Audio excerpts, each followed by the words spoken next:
Okay, I just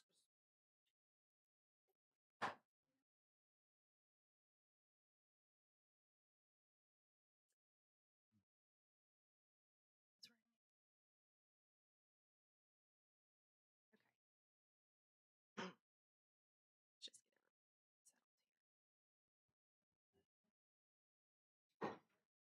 all right. It is 5:30.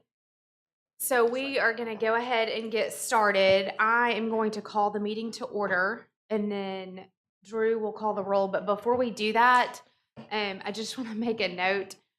We are having a few technical difficulties, so we don't have a monitor screen up here, nor do we have a screen that is working behind us.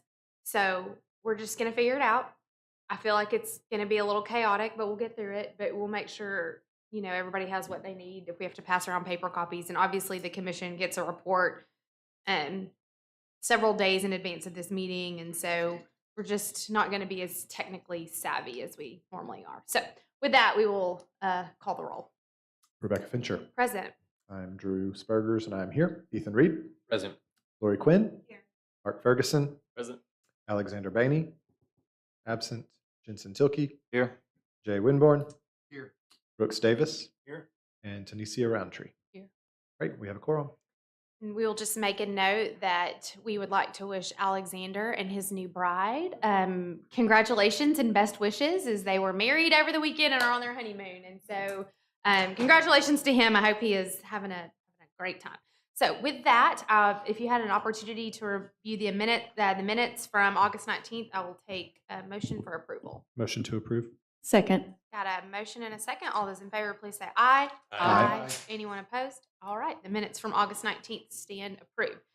So with that, the Conway Planning Commission makes recommendations to the City Council on public hearing items.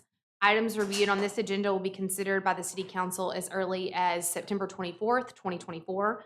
Items not approved by the Planning Commission Board of Zoning Adjustment may be appealed by the City Council within 30 days of the date of denial. And so our first item on the agenda is a subdivision review, which is not a public hearing item. So just for note, and we'll talk about public hearing when we get to area 2 of our agenda. So Ryan has us. Yes, ma'am. Good evening. This is a subdivision review of the south side of MP Trail. It's Orchard Hill Subdivision Phase 2. Basically, the reason this is being brought is they exceeded 30 lots with their one entrance. So they had to create a new road to have 2 entrances to the site. We looked at this. It doesn't have the spacing typically required due to lots that have been sold and a house that's already been built out there. Where they place it is the best place they could place it given the circumstances. If you look on page 1A, if you have a copy that shows where the road is going to be put in, you'll notice both lots on each side are unbuildable, and that will be maintained by a homeowners association. We've looked at this and we would recommend approval based on the conditions and also approval of the waiver request granting the separation, not meeting the foot requirement. Any questions for Ryan? All right. Is the applicant here to speak on behalf of this request?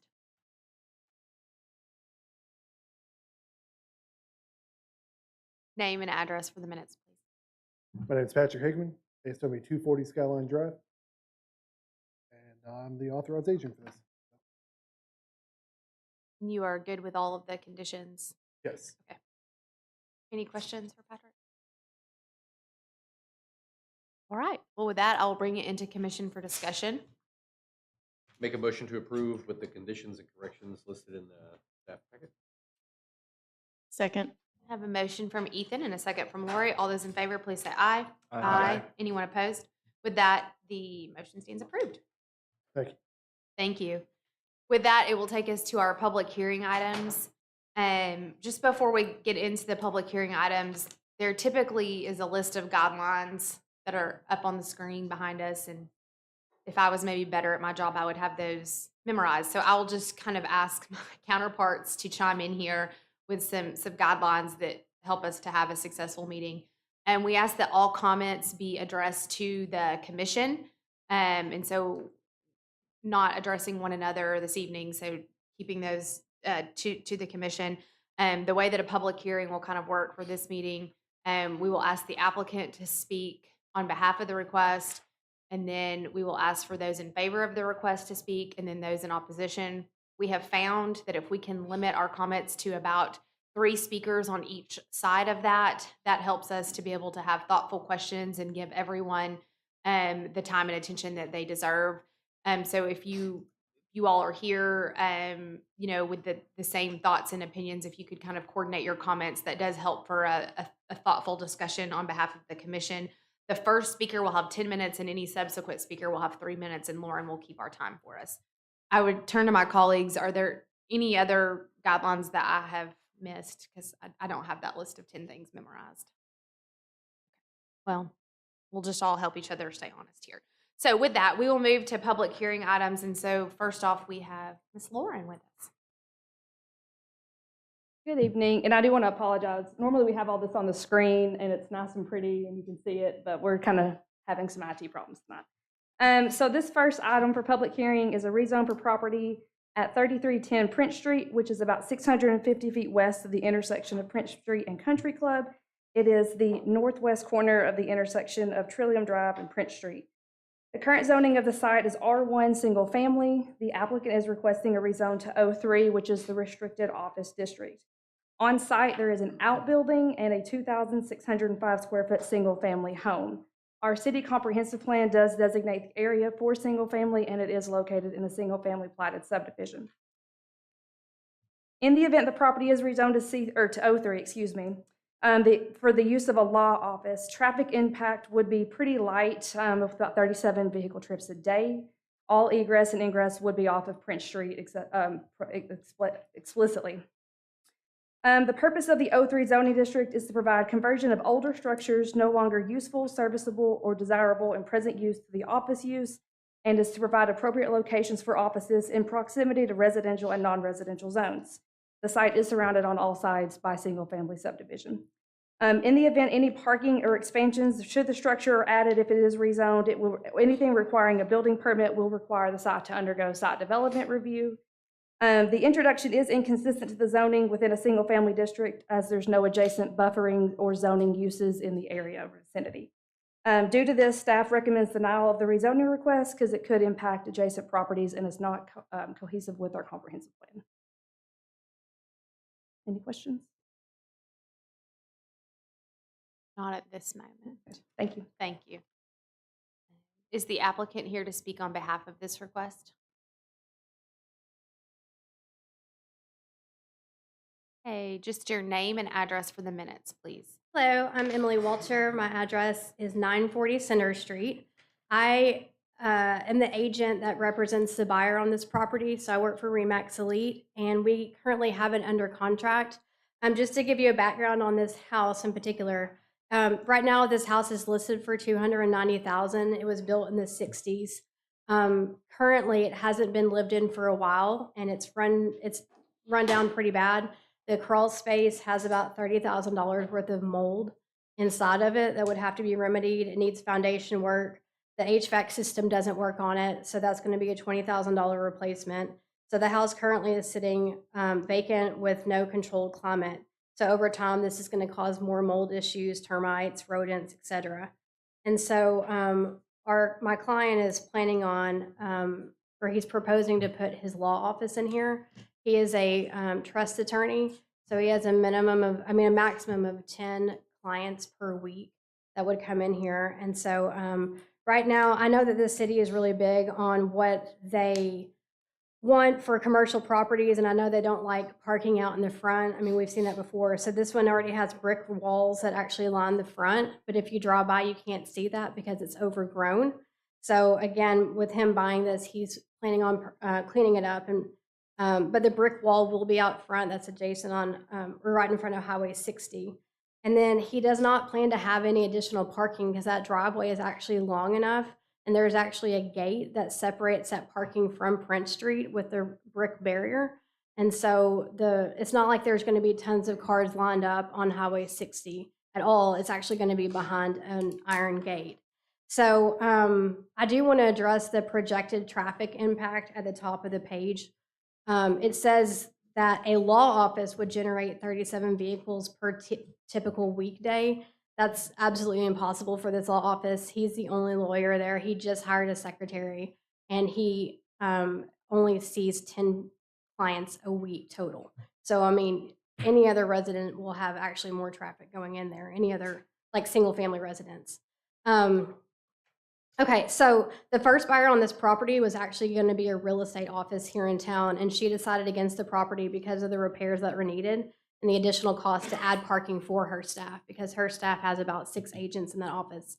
So again, Jameson has a staff of 2, so everything's already lined up and ready to go. The parking barriers are already up there. As I know you have a copy of the letter that I wrote, I wanted to point out that 2947 Prince Street is zoned O2. It is the mortgage company right beside Kroger. And when you use the measurement tool on the city planning website, it is exactly 1/2 of a mile between that driveway and this driveway. 3195, or sometimes it's listed as 3200 Prince Street, is the Allstate office that is on the corner of Country Club and Prince. And as you can see from the title of this, this at the top of the page, that Allstate office is approximately 650 feet from this office, driveway to driveway. And then 1/2 a mile up west on Prince Street behind the Turnberry subdivision is actually 2 commercial properties. There's a real estate company and there's a photography company, and that's located at 3750 Prince Street. So within 1/2 a mile, either east or west, you'll be able to find 3 quiet office zoned already there in the midst of all the residential neighborhoods that are here. So every single one of these properties that's already currently zoned shares a property line with neighbors, which is why we thought this would be appropriate to turn into quiet office. One of the big key aspects for me on what the city recommended was, I'm getting to my notes, on the second bullet point under staff recommendations or staff comments, it says the purpose of O3 is to provide conversion of older structures no longer useful, serviceable, or desirable in present use to office use, and provide appropriate locations for offices which are proximity to both residential and non-residential ones. To me, that right there completely tells me what this this describes this property to a T. So is a $290,000 single family home that needs over $50,000 worth of work. It's going to be really hard to find a family home or someone with a family that would want to live on a highway that would want to put $50,000 worth of work into it for their driveway to also come out on Prince Street where they would have to back out. So yeah, the driveway faces Highway 60. So there's no way it's going to increase traffic to the neighborhoods of Westfield or Applewood Cove. And so other than that, the only other thing I was going to say is, to me, in my perspective as a real estate agent, and the reason that we wrote this contract is this will not have a negative impact on this area at all. It will not have a negative impact to the neighborhoods that are in the area. To me, this is only going to improve the area because this house, again, has sat vacant, it's run down, it's decrepit, it's only going to get worse. And so what Mr. Bonds is trying to do is actually improve the property to make the area itself better. So, any questions? We're doing our own IT work up here. Okay. These properties that you mentioned, so we're using Google. So Yeah, one of the things, I'm very familiar with that area, and those of you, and I drive by it, and of course, being in real estate, I know exactly what she's talking about. Westfield subdivision is right behind that, and if you know that neighborhood, it's smaller single-family homes. This is a part of the Westfield replat. There are, I think, 2 houses Yeah, that there's 2 face houses. Prince Street, but they were built in the 1960s. Westfield is the subdivision; it was all built in the 2000s. So these 2, and I'll be honest, I thought this was an office because of the iron fence and the building out back, and I've always thought that was an office. So, but I've noticed it's been really grown up, and it's looking, grown up. The building on the corner where Allstate is there are a couple houses in between. They're behind a brick gated wall of Applewood subdivision. The next building is this one. So to me, when I read that zoning on the staff comments on number 2, the sentence right after that from what O3 zoning says, will it have a minimum to no negative impact on residential areas? And that sentence to me, I don't know what else what would go there outside of residential that would have less of an impact with no comings and goings, really. Mm-hmm.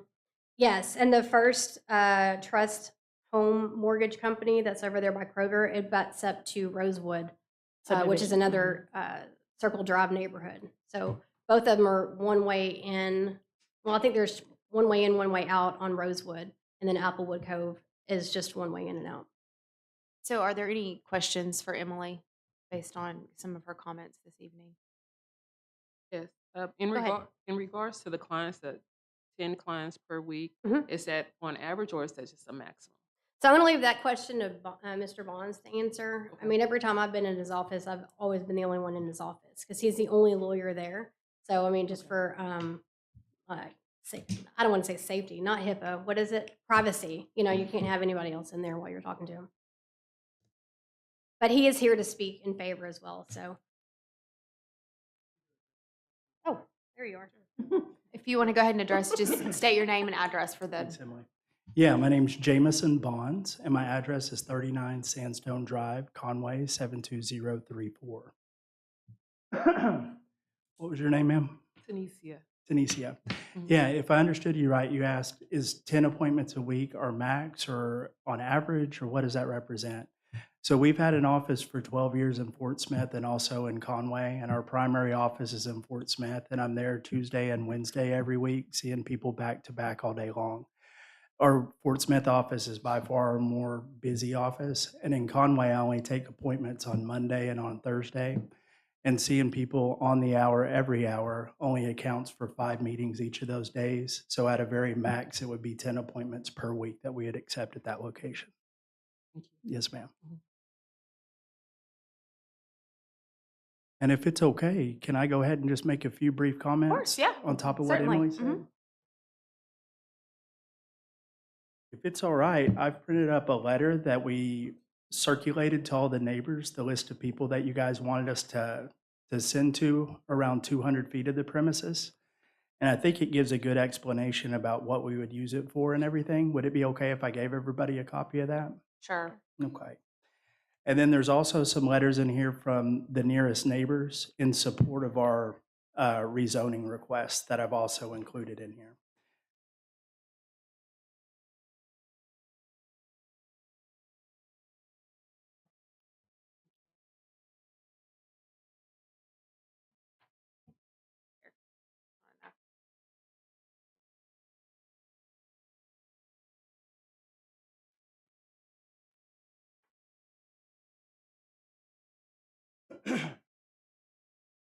And if it's okay to reiterate, it's just me, I'm the only lawyer, and we've got one legal assistant. I know there's a lot of concern. This is a lot of residential area that's quiet in this area. We don't want to increase a lot of traffic through that area, but we cap out at 10 appointments per week. Normally, on average, there's about half of that per week. We only see one family at a time who's in and out. Our office hours are 9 to 5 on Monday through Thursday and 9 to noon on Friday. And I would say we'd have less traffic in and out than a typical residential place. And what I was going to say, if you guys are familiar with the location, if you were to tear the place down and try to build a new family home back there, if you were trying to raise a family, I doubt too many people in this room would want to raise a family on that busy street, on that busy highway, or that part of Prince Street. And so what my thought is it's not conducive to have as a family residence anymore to be zoned residential, and I think it could be better as quiet office. And if we don't use it as quiet office, our other option would be to lease it out as a landlord and just use it as a rental property. And the few people that I've talked to in the neighborhood acted like they would rather have the reliability of someone that keeps up with it and someone that'll be there rather than it being tenants that turn over year in and year out. That's all I have to say. How many appointments do you see on Friday? None. 0 appointments on Friday. You're just open 9 to noon. No 9 to appointments. noon. Yes, Okay. ma'am. All Mhm. right. And what questions can I clarify for you guys?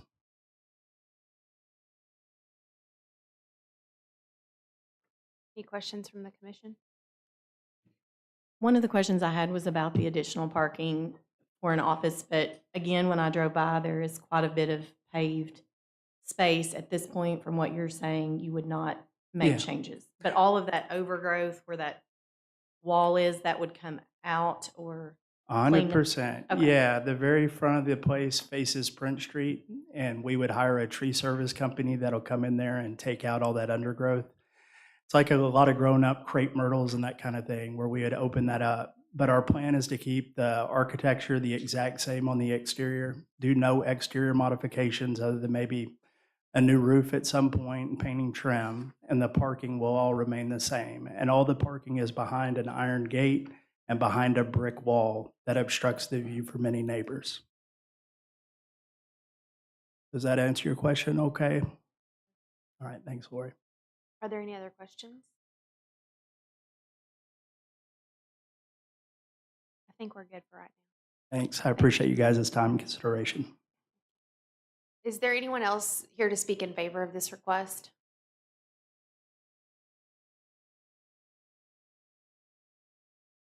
Oh, okay, got it. I just like people are seeing it. Okay, I don't see anyone to speak in favor. Is there anyone here to speak in opposition? Yes, come on up. Good evening. Shane Henry. I'm over on 335 Hogan Lane, but I'm representing some families in the immediate area of this property. I don't know if it'd be good for the record to list everybody or However you want to use your time. so that I'll leave it very immediate neighbors. I'll leave that a bit confidential, but they're very concerned about, of course, the slippery slope that you get with these sort of things. It's very much a residential area from corner of Country Club to the hilltop. They don't want to see additional traffic, signage, any of those things to take away from the residential area that they already have. Several people on Trillium are really concerned.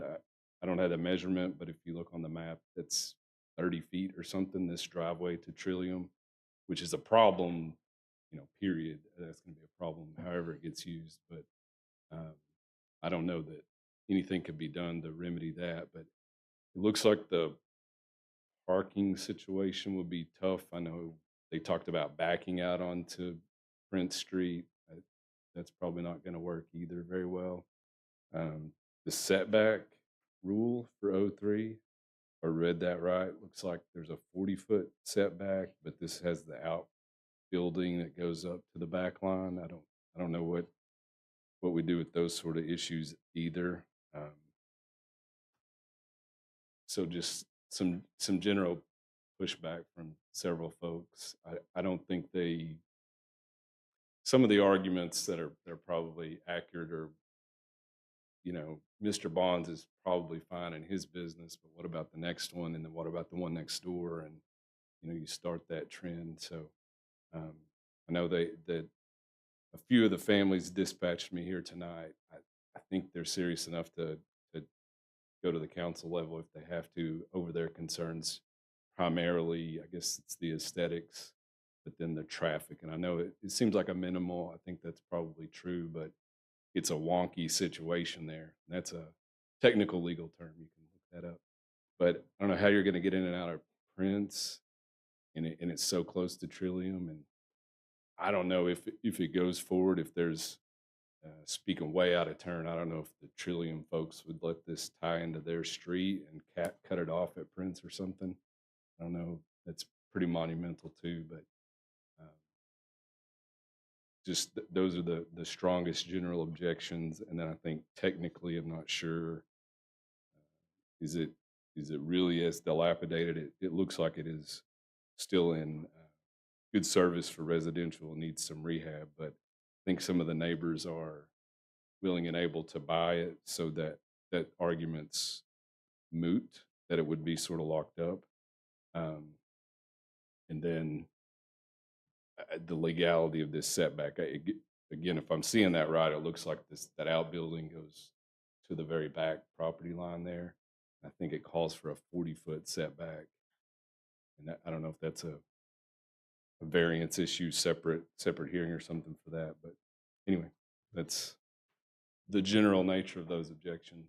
I'll shut up and let you do Okay. your thing now. You're fine. We're doing our own IT work here, which is always Yep. scary, given that I'm someone that doesn't even know my passwords to things. So, are there any questions based on his comments? Did anybody, we typically get letters of, that if people are opposed to it. So we did not, to my knowledge, receive one letter of opposition. No, they paid me money and sent me down here. So how many So- families are you representing? 4 families that wanted, that are willing to put their names out there, and I can send you a letter with that and the addresses if you want. They're as far down as Applewood Cove. Of course, those people are. You remember was it Nikki Hawks tried to get the country club business? This is going back some years, but Applewood Cove, that's a tight knit group right there, and maybe they're going to fight anything. I don't know, but There is a several. commercial, the one Yeah, that they on the brought up corner. is right next door to Applewood Cove, Allstate. So Yeah. that's why I was, Yeah, it's a corner property Mhm. with the church on the other Mhm. corner. So they they weren't in favor of that, but I think that was rezoned when It was Ferdowsian had PD, it back a while back. So as far back as Applewood, several up and down Trillium, and one on Prince. Lauren, you had a comment. Can you hop up to the mic? Just yeah. So both sides, what they're saying is correct. There are adjacent office uses in the vicinity, about half mile both way. On the planning standard, that's not really abutting or close. We don't have a lot of down zones to kind of placate additional uses coming in. So when it comes to an O3 zone, we always look at, it may not be a law office forever. So other uses allowed by right in O3, a clinic, a dental clinic, a medical clinic, an optical clinic, a garden, home occupation, a mobile home staffing office, a country club, a golf club, a community pool. These are all uses allowed by right in O3. So just to clarify, we're looking at the site and the zoning as a whole, not just the use presented tonight. It's not a conditional use, so we have to take that into effect as well. As to the setback for the existing home, anything that's constructed on that site will be considered legally non-conforming. In the event that the site is redeveloped, they pull building permits, everything on that site will have to conform. If it cannot, variances will have to be granted if they are granted, and that's by you guys. So that kind of addresses that issue in the event that there's a rear issue setback, but it should be not 40 feet. It'll be a little bit smaller. Thank you. Just some clarification. Anything? I have one question Yeah. for Lauren. Yeah. Okay, so if let's say, the law firm closes in 10 years Sure. and that's office space is available, would that person not have to come before you guys No. It will forever be O3. to alter it for parking and stuff? No. So in the event tonight, if it's passed and it passes at city council, this property will officially be zoned O3. The only way staff will look at it, because the use is allowed by right, if they don't have to go through site development review or pull any building permits, they can move in. They can put a 64 square foot sign up. It can be a law office forever. Right, but my question Oh, I'm was sorry. if they make a change. So like right now with 2 people, the way that parking is, there is an easy way to back up and turn around and pull out in Prince if you have 2 or 3 cars. Okay. But a clinic, let's say they needed Sure. 20 parking spots. Right. They would have to come before you guys to Yes. make any changes to that property outside of the existing. Yes, any major change of use to a site requires and triggers site development review. Since the size of the building is so small, so think about the office that we did over by Come and Go on Dave Ward. That was a home right across the street from Come and Go on Elizabeth. The home, as it sat, could accommodate the law office. It was rezoned to O3. They didn't do any exterior modifications to the home. It had enough parking historically, so they didn't have to go through site development review. The law office will not either if it can accommodate the use and the structure is not modified or any additional major metrics are made to the site. If the law office moved away in a few years and a dental clinic came in, well, clearly there's going to have to be a lot of modifications made to the site. They would have to go through site development review, which would be an internal staff review, but it would be a higher level of review where they would have to meet all current building, fire, commercial building codes and all of those things. But they would still be able to use it as a clinic regardless of what. Correct. The use would be did, yeah. allowed because it would be O3. So we have to think about the use will always, as long as it can conform to O3, anything that can be done at O3 will be here. Or they could come and get a conditional use permit and operate an eating place, or a food store, or a bank, or a pharmacy. So we have to always look at additional uses, not just the one before us. And as to the CUP, sorry, just to clarify, or not to the CUP, the other insurance office, Allstate, that is in a PUD. They have metrics that are bound to them just on the zoning alone. It's not a residentially zoned property. It is a mixed-use PUD. And Yes. the reason that we're looking at rezoning here and not conditional use is because so far Mr. Bonds does not own the property and conditional use follows with the owner. Is that accurate? Conditional use stays with the site, just like the zoning would. Okay, so I'm incorrect there. No, you're Conditional fine. use does In not the travel with event, owner, if it's just this the was site. a conditional use request, first off, the zoning would have to change. You wouldn't be able to do a law office with a conditional use in R1. But conditional uses are tied with the site as well, but they do expire if the use commences after 18 months. Thank you for So if that he were to move clarification. on, it would be reverted. It would Okay, it would be gone. so Mr. Bonds is pursuing the correct path in the least restrictive way here, right? There's not Correct. another way Why around this. he's This one- is the only way. Yeah, 03 Understood. tonight will get him his use by right, and someday any other use, if that was the case. Understood. Thank you, Lauren. I think these are all really good questions and great discussion. I want to go back. We were kind of speaking in the opposition. And so are there any other questions for our current speaker with regard to opposition? Are there any questions from the commission? We may call you back up, but I think we're good right now. Thank you. Either way, I'll get that letter, names and addresses for you. We appreciate that. Thank you. Is there anyone else here to speak in opposition of the current request? What a familiar face. Hello. Welcome. You know the drill.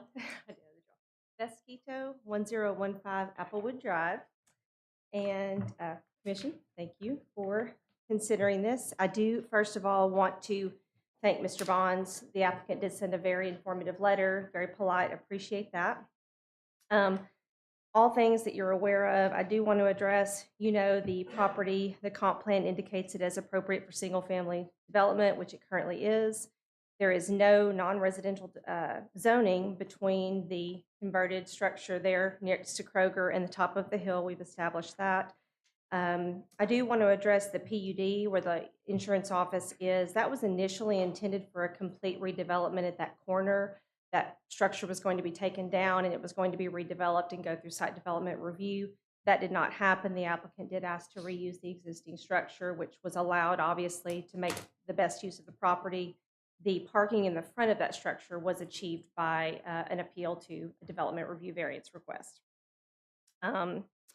There are other PUDs along the corridor, that section of Prince Street, but they are residential in nature. I was going to share what Lauren just shared was that the office, the 03 restricted office zoning. I do understand that that particular location for a single family residence may no longer be desirable. However, I don't support the rezoning to 03 that will open the door to later to possibly clinics or other offices. I do think that it's a good use. I do think it's a good proposed use of the property. I would like to see it achieved through a different route, maybe the R2 zoning with the conditional use permit where it could be a little bit more controlled, protect that portion of the corridor and keep it residentially zoned. Really, that's all I have. They made all the appropriate points, and so I just want to say not opposed to the use, not opposed to the applicant, just the path to get there to protect the property for future use. So, thank you. Thank you, Beth. Are there any questions for Beth?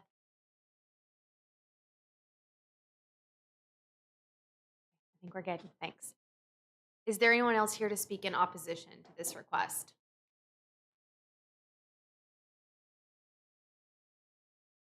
I'm going to bring it into commission. I feel like there's probably a fair amount of discussion and maybe even some questions that we need to have. So I know I have at least one question for Lauren, but I'll let the commission kind of take it from there with discussion. One real quick thing, just looking at the zoning code, that this first sentence resonates. The purpose of this district is to provide conversion of older structures no longer useful, serviceable, or desirable in present use to office use and provide appropriate locations for offices which are in proximity to both residential and non-residential zones. I read that, I was like, okay.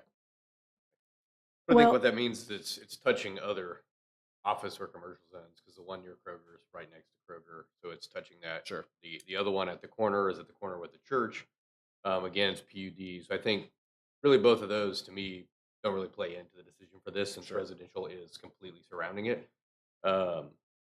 As I look at it in the current zoning, yes, if they change it to a clinic day, could tear the building down and build a clinic, go through site development review, but it's not going to tell them they can't use it as a clinic. Sure. It's just going to say you've got to meet all the codes Mhm. to build the building. So they can still definitely put a clinic there if they wanted to, as soon as this is done. But so I think in this aspect, I would be against it because of the residential around it. However, if they would be willing to go R2, and is it R2 or R2A they have to go to get a conditional use for this one? Do we know? She said O2. R2. We would prefer to keep any type of residential zoning. Is it R2 or R2A? R2 or R2A. Okay. We would prefer an R2A just because it's a less dense version of R2. But that still is somewhat aligns with the comprehensive plan. But like Beth said, we'll have conditions at that point. We could condition it appropriately. In the event that it ceases, it can expire. We could, mitigate landscaping and make them go through site development review and all those things to really give additional metrics to the neighbors who may have some issues with the use. Go ahead. Which to do that, we would need to table it tonight because Correct. if we fail this, they're on the 1-year Yes, moratorium. correct. Okay. This was actually perfect transition because this was going to be my question. Was this option discussed? It was not, no. Okay. Emily, to put you on the spot here.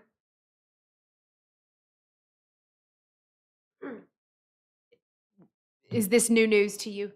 So this is new news to me, and Okay. it would, I think, be a viable option because there was a house on Prince Street that the Episcopal Church had that had a conditional use permit to it. And the minute that for sale sign went up, it became a residential property again. I mean, I tried to put an offer in and buy it as a commercial property and was not even allowed to do that. And so I essentially terminated because I wanted it to be a commercial property. So I think, I mean, what that does is it serves a purpose when the purpose is needed. And then it also fulfills the needs of the neighbors down the road. Because I get it. Like, I wouldn't want a tire shop going in there or something, So, but I think this would be a good option. There was another, Fritz Ballman's law office. I had that listed. And I don't think it was conditional use, but it was some sort of verbiage because it was a house that she had her business out of. And whenever I had it listed, I called the city and asked them, what could this go back to residential? And they said, all you have to do is take the sign out of the yard. So whatever that zoning was, and I can get you the address as well. But I think there's other options here, right? Like, he's not looking to put a clinic in down the road, but I get it why the neighbors wouldn't want that. Yeah. For So, sure. I mean, I guess really the question is, there's been an alternative solution that's kind of been proposed here from a process standpoint. We can certainly consider we can do that. I think as Ethan said, there's an impact if that fails or passes. And I guess really just what we need to hear from you is, are you open potentially to another way to get to what you're trying to achieve? Yeah, so my question, because I couldn't hear the answer back there, would we have to come back, or could this just be discussed through the commission and approved tonight? You have to. No, it would have to. Yeah, it would have to come back. And Lauren can tell you exactly on the Yeah. process. So it would be a down zone application, which would be internal, but you would also have to apply for a conditional use permit application because we'll be looking at very different metrics at the site than we currently do just for the rezone. But we would, in essence, table it tonight. It would come back at the October. It wouldn't be the October, right? Have we passed? Yes, because we've brought it back into commission. That's the issue now that I think about it. So it will have to wait a month. You won't be able to hear it before the next month.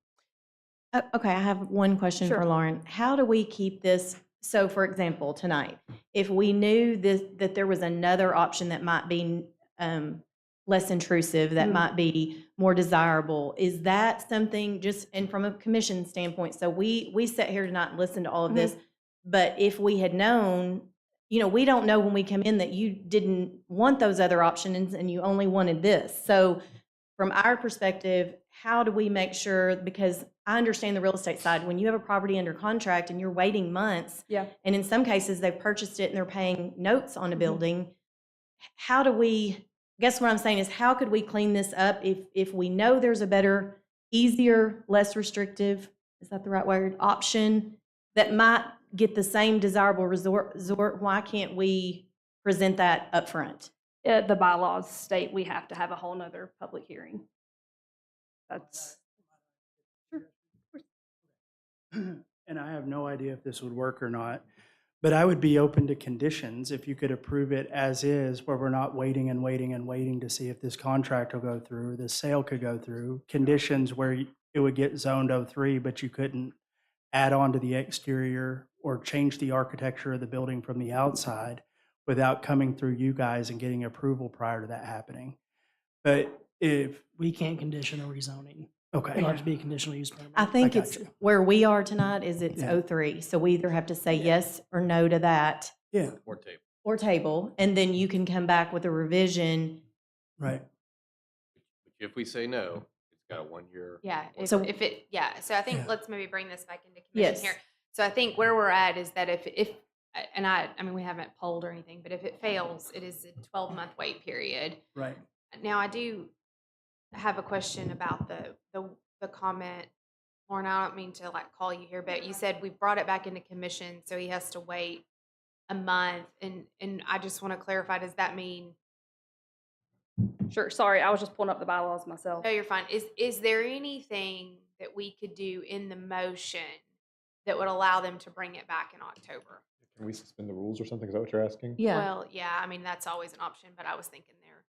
So it says, an applicant may be allowed at the discretion of the chair to verbally amend a zoning request during the meeting at which the application is heard. Such amendment shall only be permitted for rezoning request, and the request must be made prior to the closure of the public hearing for the item. When such amendment is made, the commission shall require the public hearing to be continued to the next regular meeting prior to acting on the item. Which would allow us to go to R2, but does not allow us to add the conditional use. Well, the problem is we closed the public hearing. I don't know who's chairing this meeting, but she shouldn't have done that. Okay. Can you reopen it? I think perhaps. Maybe for clarity Yes. of application and Yeah. cleanliness, withdrawing the application, I'm liking this. come back next month, different zoning class, different conditional use request for office in R2A. Because that gets us, the meeting, this item has been withdrawn. It wasn't heard, it wasn't voted on, was not taken. Uh-huh. Yeah, the submission deadline date for the October meeting is this Friday, the 20th. Okay. So if we withdraw tonight, come back with two complete separate new applications. Can we do both in one meeting? Yes, we will That do was them my question. concurrently because we cannot condition a rezone, we can only condition a conditional use permit. So we can do one and then immediately go into. Correct, just like we're doing tonight on the next case. Yep. So we'll give you just a couple minutes to talk it over. So I think the options are tell me if this seems fair, because I think that's the most important thing, is that I can take a motion from the commission to open back up the public hearing, a motion and a second and a vote to open it back up to public hearing. If we open it back up into public hearing, you can choose in public hearing to withdraw the application. Is that fair? Fair. Fair. If you don't want to do that, we can vote on it, up or down vote. Okay, So- one quick thing. Didn't it say, or they could change it if it was still in public hearing? It says, when such amendment is, such amendment shall only be permitted for rezone requests, and the request must be made prior to the closure of the public hearing. And So if she reopens it and they change the request, can't we approve that tonight? Not the conditional use. But only the rezone. Right. Yeah, we can't condition a rezone, so it will only be approved as O3. So that regardless is of it. what we do, they have to come back next month. This is If it's approved tonight, it goes to council next this Tuesday. This is a compromised option that allows you to be able to come back next month. It's the only pathway I see, or we can take an up or down vote. You can talk it over. We're not going to negotiate that here. These are your options.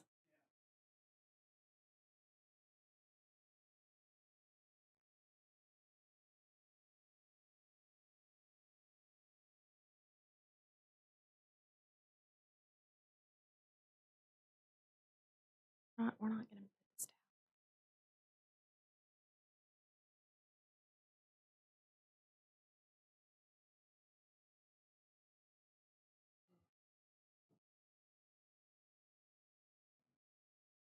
I think this is. I'm going to take a motion to put us in a 3-minute recess. I make a motion to have a 30 3-minute. 3-minute recess. Yeah. I thought you said 30-minute. I was like, The commission will stand in recess for 3 minutes. 3. 1, 2, 3. It sounds like you said 30. I was like, No, 3. You set a timer.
So we are back from recess. Hope everybody got their PE time in.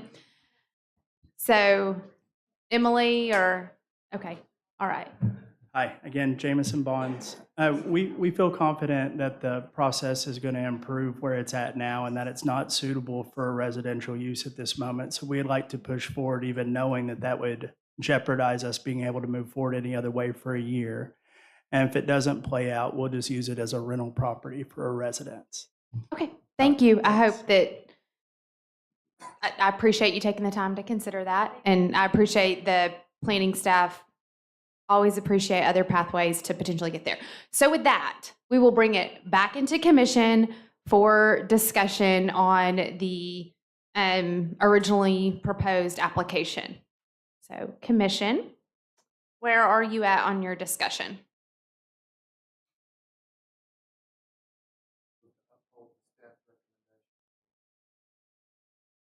Is that, are we going to close discussion? That's a formal motion? Okay. So before I take a second on that, let's get a couple of things clarified on how we vote here and what that does. First off, this requires 6 votes to pass. Is that still based on what we talked about 45 minutes ago? So this needs 6 votes to pass. And so your motion is to uphold the staff recommendation to deny it. Is there a second? make a second. So just to clarify and keep me honest, if you vote for this motion, you are voting to deny the application. If you vote against it, you are voting to approve the application. Okay? Is there any more discussion before I take a vote? All right. I think we're just going to go ahead and do a voice vote. So I'll just have us do that. So will you call the, I will. can you get your Yeah, things pulled yeah. back up? Can you be your own IT person? I Okay. can so be my own IT person. All right. So And for clarity's sake, if y'all want to reword the zoning, you don't have to use the staffs. I know it's confusing sometimes, just vote yes or no and no for yes. We're It's- here now. It's really Yeah. your discussion. I appreciate the leniency. We're here now. all right, Ethan Reed, Yes. Lori Quinn, No. Mark Ferguson, Yes. Alexander Bainey, not here, Jensen Tilkey, Yes. Jay Winborn, Brooks Davis, Tanisha Roundtree. Yes. I am a yes. And Rebecca? Yes. With that, the staff recommendation for denial of the application stands approved. That will take us to our next item on the agenda, which is Ryan has this.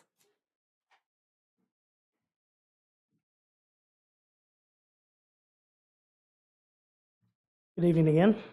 This is a rezone of property at the southwest corner of Reedy Road and Castlegate Drive from R1 to R2A. It's roughly 1.52 acres. This will be dealing with just the rezoning. After this will be a conditional use request that deals with density on the lot. Current zoning is R1. It's a single-family residential district. To the north, you have R1. West is agricultural district. East and south is R1. Currently on the lot is a single-family home that is 1,375 square feet with a 1,200 square foot detached accessory building. The R2A zoning district, which is what they're wanting to rezone to, is designed for a slightly higher population density while still maintaining the basic restrictions of an R1 district. Attached single-family dwellings in this area are consistent with this type of zoning. R2A falls under single-family as it pertains to the comprehensive plan. There is a mix of zoning in the area with R1 to the east and south, A1 to the west, and then there is some quiet office to the north. The reason, and this will get more into the conditional use, but there is a large utility easement that runs across this property. It's a 100-foot power line utility easement, which is why they're wanting to rezone from R1 to R2A to better use the property. And based on the review, the rezoning would likely not harm any adjacent property. Do we have any questions at this time?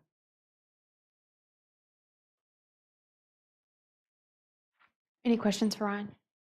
Is the applicant here to speak in favor or on behalf of this request? I feel like you've been with us for several meetings in a row. It just keeps coming. Just keeps coming. My name's Bobby French with Central Arkansas Professional Surveying. My office is 1021 Front Street.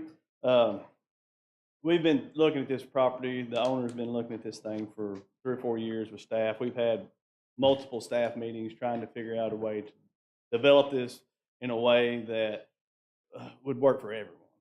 I know it says we're going to multifamily, but we're more with the conditional use. We're wanting to do like townhomes, not apartments or anything like that. If you see Rory's built some of these over off of Donaghy, Memorial. up there in North Donaghy, Washington area, and it wouldn't be a whole lot different than what you see on Reedy Road just to the north up there on the golf course, but it would be a newer style. We sent some pictures. I don't think they got them in there of kind of what the architect has. I'll send those around to y'all. Look at that kind of style, what they're wanting to build. Have a garage and house. It's a real nice development. Is what he's wanting to do. If y'all know Rory, y'all can go around Conway and look at anything they've done. Him and his wife both. They do great work, and it's not going to be a slum by any means. It's going to be a real nice establishment. If y'all got any questions, we'd be glad to answer them.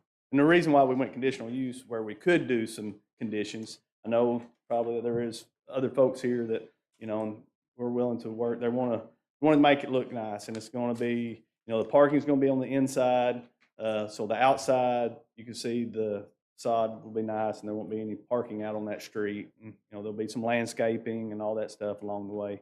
If y'all got any questions, we'll be glad to. Are there any questions for Bobby? Have the neighbors or anybody that is opposed, have they seen what it's going to I don't think they've seen those. They didn't put that in. We sent those to staff, but I planning. don't think they put them on. They were going to bring them up on the screen today, but I think they were having difficulty, so that didn't happen. We can tape them up. Yeah, we can tape them up there. So I Okay. think Rory's here too. He can say a few words, if y'all. All right, thank you. Is there anyone here to speak in favor of this request?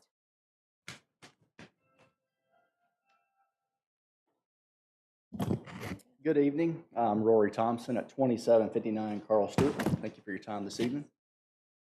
So I have owned this property. I'll try to be as brief as possible. I have owned this property for almost 10 years now. And as Bobby has mentioned, currently the property has a house and a shop on it. It's pretty dated, in need of a lot of TLC. We've looked at a couple of different concepts over the years, but the property has two real problems to it. The house now has septic. It's on a septic tank. So you got to bring sewer over to the property if you're going to go to do anything significant with the property. Talked to Conway Corp recently, and it's going to cost me about $120,000 to bring sewer about 50 or 60 feet. So with that, the options of building 1 or 2 or 3 homes is pretty much out. I mean, it doesn't pencil to do that. So that's why I'm needing to build about 8 townhomes there, as you see, and I wish this was in the letters, and I wish that the neighborhood got this as well, but they're going to be very nice homes, comparable to what you see in that area, just a newer style, basically. More compact, more dense, and there'll be a total of 8 units. They'll face the road, but the garages will be in the rear, and we can still work on some of the designs and things like that, but we have to get zoning before we do anything else. The homes are going to be about 1,400 square feet. I've read the letter today. So I know there's a couple letters in opposition. So I read the letter today about wanting to buy the property to do a park or something like that there. And I would be willing to either donate or give the land to the neighbors if they want to put something over there, or I'd be willing to put some kind of little park or pickleball or something like that if that's an option. I've also visited with Jeff Brooks this afternoon with the Hickory Creek POA. I know that crime is a concern of theirs, and it's a concern of mine as well. Just so you know, we do monitor all of our tenants. We do background checks on them on every application. We don't allow any kind of violent criminals. I cannot guarantee no crime, of course. But to date, I've never had any kind of violent crime on any of our properties. If approved, we'll work with the neighborhood and the city for a final design. My wife will build the property, Storybook Homes. There are several houses around the downtown area to get an idea of what we're going to be doing over there. And then they'll be managed by Conway Property Group, which is a local property management group. Be happy to answer any questions, and thank you for your consideration. Are there any questions? Oh, no, I'm going to have a question. Yeah, Do you have approximate square footage and then what these would lease for? They're going to be about 1,400 square feet, and I would expect anywhere between 1,500 and 2,000 per month. Yeah. That's kind of where the market is in Conway right now. Any other questions? Thank you. Is there anyone else here to speak in favor of this request? Is there anyone here to speak in opposition of this request? Well, the first speaker, there's 2 of you that, the first speaker gets 10 minutes and then every subsequent speaker gets 3 minutes. So I don't know if you want to paper, scissors, rock for it, or maybe talk to each other on who needs more time. All right, come on up. Yeah. Can you, before we get into, well, number one, the people online can't hear you without the microphone. So could you say your name and address into the microphone?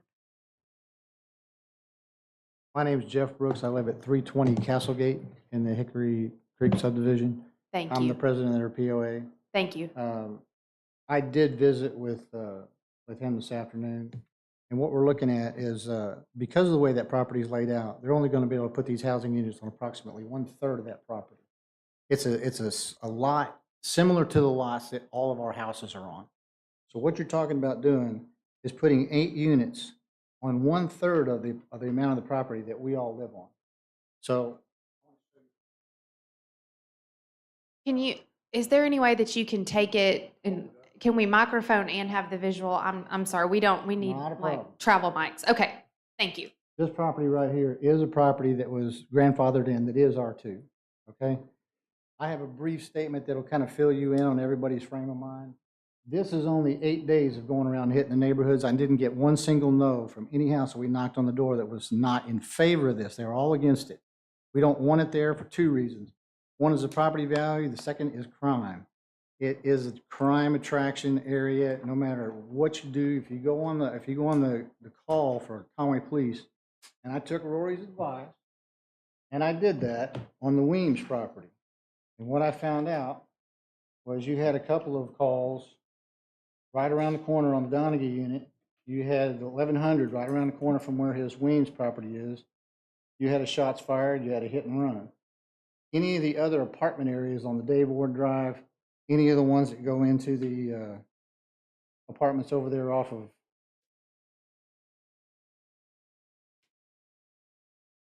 of going down Hogan Road, it seems like most of the calls for the police department are all drawn to these apartment complexes or townhomes. So what I would like to read to you is this. I'm here today along with many concerned residents to speak out against the rezoning proposal and conditional use permit tied to it. This is not just a simple zoning decision. This is the safety and well-being of our community. We've already experienced firsthand the unchecked development can bring. On November 21st, 2022, a tragic incident occurred at the 700 block on Reedy Road near the back entrance of the subdivision. We now refer to that property as a murder house, a chilling reminder of what can happen when developments like this one proposed go unchecked. And now you're considering placing 8 more potential problem areas right in the front of our subdivision. This would essentially surround us with high-risk properties. I appeal to each one of you, especially those with families. Who would want this kind of activity near their homes? If you take a moment to look at one similar A2 zoned area and conditional use permit, you'll see a clear pattern of increased crime. We've already dealt with enough due to the property on the 300 block of Reedy Road, and we cannot allow this rezoning to multiply those risks. We, the resident of the surrounding areas, moved to the country club area for peace, safety, and a community environment, and paying a premium to do so. The proposed rezoning threatens everything we've worked for. There's an undeniable evidence in similar housing developments have led to increased crime, including homicides and other serious incidents. This decision is not just about zoning, it's about protecting our community and keeping our families safe. We strongly urge you to deny the conditional use permit. If possible, stop the rezoning altogether.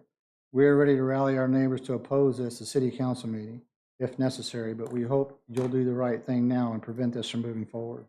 Thank you for your time and consideration. Let's find a better location for this development and keep our community safe. Now, I don't doubt that he builds beautiful properties. I mean, I'm sure he's a fantastic carpenter and his properties are well taken care of. But he can't even, and he admits it, we talked about this afternoon, no one can guarantee the people that are going to move in there. That one unit that we deal with on the backside of the property, we continually monitor because we don't know who these people are. We have lots of children walking through there. It's right across the street from the bicycle path. Where they're going to put these units back up on Castlegate, which means we're going to be walking right past the back doors of these houses and these homes of whomever may live in there. So if you lived where we live, would you want your kids going through areas like that? I don't think so. So we implore you guys to please take a better look, a closer look at what they're trying to do here. You're taking a normal property that we all have a house on, anywhere from 3,000 to 4,000 square feet, most of our homes, and you're going to put 4 times the amount of square footage on 1/3 of an area on that particular corner. Doesn't matter how pretty they are, doesn't matter how nice they are. If, God forbid, something does happen, and there is another incident up there, there's 8 times more risk that it can happen with that type of situation. So we're asking y'all to deny it. I haven't hit anybody along all the neighborhoods, and I haven't had time to fan out completely because I've only had 8 days to hit the street. But I feel pretty good about the fact that I can fill that board in if need be, and we'll take it to city council. But I'm just imploring the planning commission to please help us and stop this before it gets approved. And after that, I'd like to recognize another one of my neighbors, Kevin Bass. Just before you step away, thank you for your comments. Are there any questions? Have you seen the drawings of the properties I've seen before them, they're tonight? great, they're beautiful. Okay. And I, But can you show me a drawing of the people that are gonna live there? No. Do well, you know the people that Well, are gonna move she's in there? just, sir, she's just asking a question. I'm the sorry. reason I was asking also the value, I know a lot of those homes in that area, even in your neighborhood, don't have a house payment that are 2,000 a month. So that's why I was just trying to get to the value of who is going to live there if that's your concern. That was what we saw in some of the letters. So, My house payment is 2,000 a month. right. Yeah. Perfect example. And then the other question was, that is a 1.5 acre lot. And I drove by there, I took pictures. That building in the back is abandoned looking and has broken glass and all of that. I walked all around that. Most of the neighborhood lots are like 0.3, 0.4. So it's a much bigger parcel than, So though the houses are gonna be constructed on how much of that property? The back third. So how big is that? okay, well, but he also discussed maybe having some of the land for a little parking. But answer my question. How big is that back third? Well, a third of 1.5, I Yeah. guess divided by 3. Yeah. Okay.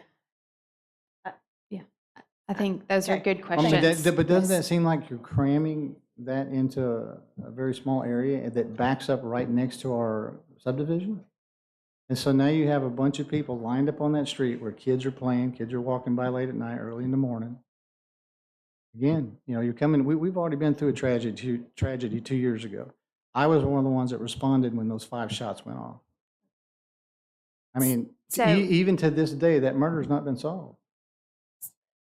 So, I just kind of a point of clarification, the current request is for rezoning, and so there certainly is a conditional use permit for this, that's the next item, but I just want to clarify that we are talking about the rezoning right now. And so it's at least my understanding, about a half mile across College down Reedy, there are some rental properties there. Is that correct? Half mile down College. Or a half mile down Reedy across College at Emery Cove? Half mile down College. Does Half that- mile down Reedy across College. Or toward, on the other side of the golf course? Yeah, so, well, not the other side of the golf course. I'm just, there are some comparable properties that. The condos, are you talking They're about not comparable. No. Okay, Nowhere I near. appreciate the comments from the gallery, but my question is for the speaker. No, they're not comparable. Okay, there's And- not and- rental properties? No, and Okay. and there's really no long-term comprehensive plan to make that a multifamily deal. I mean, we don't know who's gonna be moving in there. One person, 2 people, 5 people? I mean, Are there any other questions for the speaker? Okay, thank you. you're welcome. Is there anyone else here to speak in opposition? I think you did introduce one Yes. of your, come on up, if you could, your name and address. Hi, I'm Bob Roberts. I live at 3503 James Court, which is immediately to the south of Reedy. So this property, whenever I pull out of my drive, it's directly in front of me. I had a little bit of a different issue with the property. I noticed in the notes here that they're looking at roughly 60 vehicle trips per workday. Reedy is it's not a through street. So we've got stop signs at each end of it. That there's an elbow right there where the new subdivision for Sylvia Springs, I believe it is. So on this street that's got stop signs on both ends, we're about to add quite a bit more traffic into a neighborhood that already has the Sylvia Springs addition. You might hear from Sylvia Springs, no offense at all, beautiful homes over there. But we're about to add in another 60 trips a day on a street that really was accommodated to be the tail end of the Tucker Creek walking trail. Everybody walks right through that area. So that crossing there on Reedy is going to get much trickier for people walking across Tucker Creek Trail. My property runs adjacent to that walking trail, and I couldn't tell you how many people walk down it, but my schnauzers tell me that it's 1,000 a day because they go to barking every time. So we do see a traffic problem on both ends of that street once they start flowing cars around that direction. I think that's about it, all of it. I'm sure I'll echo much of their sentiments. Are there any questions for this speaker? Point of clarification, did you say that the entrance would be off of Sylvia Spring? No, the entrance for this development is going to feed directly onto Reedy Road. Okay. They're going to have one drive. Yeah, I'm with you. I'm on the other side of Reedy, and there are 4 houses in our circle. So we're all going to be pulling out there at the exact same spot. Thank you. Any other questions? Thank you. Is there anyone else here to speak in opposition to this request? All right, we'll let both speakers go, and hopefully that will make sure everybody's heard. And so, Hi, my name is Kevin Bass. I live at 320 Reedy Road, which is almost directly across the street from this proposed development. My wife Judy and I have lived in James Court, so it's one of 6 houses in James Court right across the street. Okay, we built 2 of the houses in James Court. We've been there for 20 years. So he talked about the murder house. What our concern is a little deeper. We have, I have a lot of I have some rent houses in Conway, so we understand the rental business, right? We take we do a lot of effort to make sure that our renters are vetted properly, to make sure that there's less disruption as possible. We have no assurance that the current owner of this development or the next owner, which is possible, are going to apply as much diligence as we would want to as people who are living right there. We're right across the street, guys. And to take a single lot where there's 1 house now and to cram 8 onto it is just not the right place for this lot. I mean, we've got all residentials immediately surrounding. Now, I do own the duplex that's right next to this place as well. Now, it was grandfathered in, of course, so it is what it is. We are not comfortable with it. Nobody in James Court is for this. We've visited them all. We have all of their signatures on a petition to say we don't want this to be built across the street from our houses, right? We just don't think, we think it's also a huge stretch. I mean, come on, but going from R1 to R2 and then taking it from R2 to MF1, which allows up to 12 units on a single residential lot. It's just not the right place for it. And I don't think you'll find anybody in this immediate vicinity that's going to be for it. We are asking you to deny it. It is not the right place, and it's not something that we agree with at all. So if you think we're loud now, try to send it over to the city council. We're going to get much louder. I'm not mad at y'all, but look, none of you all live there. We all do. And we live right across the street, and we're just not in favor for it. We just don't think it's a stretch. It's way too much. Come on, eight houses on a single lot. I mean, deny this, please. thank you. We appreciate your comments. Are there any questions for this speaker? Thank you. Thank you. I think there was one more speaker. If you don't mind to come up and state your name and address for the minutes. All right, Rodney Tyndall. I'm at 350 Castlegate. And thank you very much for allowing me to be the unusual 4th voice of dissent. Lori, I want to actually address something you said, because you mentioned that green building that's back on the corner there. Well, I live directly across the street. My driveway, when I walk out on my driveway, I look at it. And there isn't a person in this room that wants that building gone more than me. I can tell you that I don't think this is a right way to do it. I do property management. I have rental properties too, so I know what they're going to do to try to keep good people in there. But like you said, there's just no way to know. You do the best you can, but with this many people crammed in there, then I'm going to say it's going to be a little too dense for what it's intended for. And that leads me to a point that nobody's brought up yet. If you look at the picture of the layout on the second to last page, I think, yeah, you'll just flip the back page open. You'll see the layout of the lot where the utility easement's going across it and the proposed buildings. All right, so you see that line of trees. That's Castlegate. And that is very far upper right-hand corner. That's my driveway. So my backyard is, that side yard there is next to my backyard. And so I'll be looking directly across the street into windows of a 2-story set of rental properties. That'll be the first thing I see when I walk out my backyard. There are no 2-story buildings that I know of anywhere in that neighborhood, but yet I'll have them directly across from my backyard. That's a personal issue. This is going to be the main issue. I bring your attention to this picture.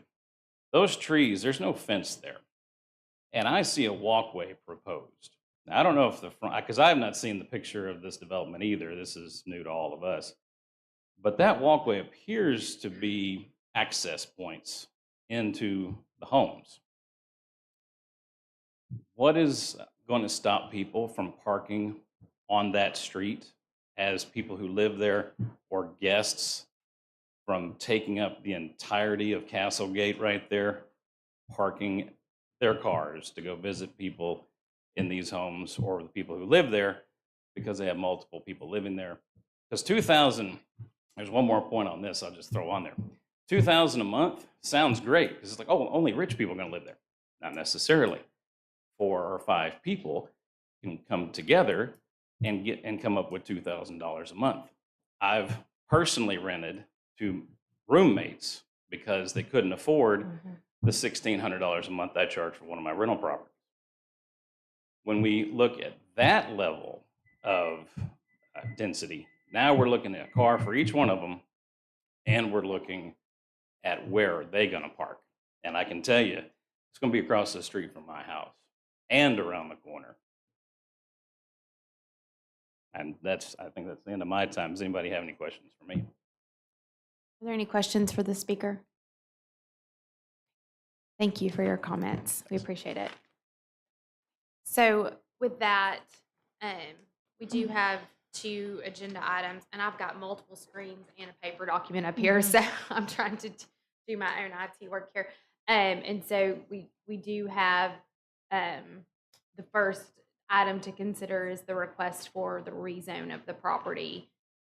Obviously, there is a CUP that is on the agenda, kind of depending on how this discussion goes. So with that, I'm going to bring it into commission for discussion, questions, points of thought.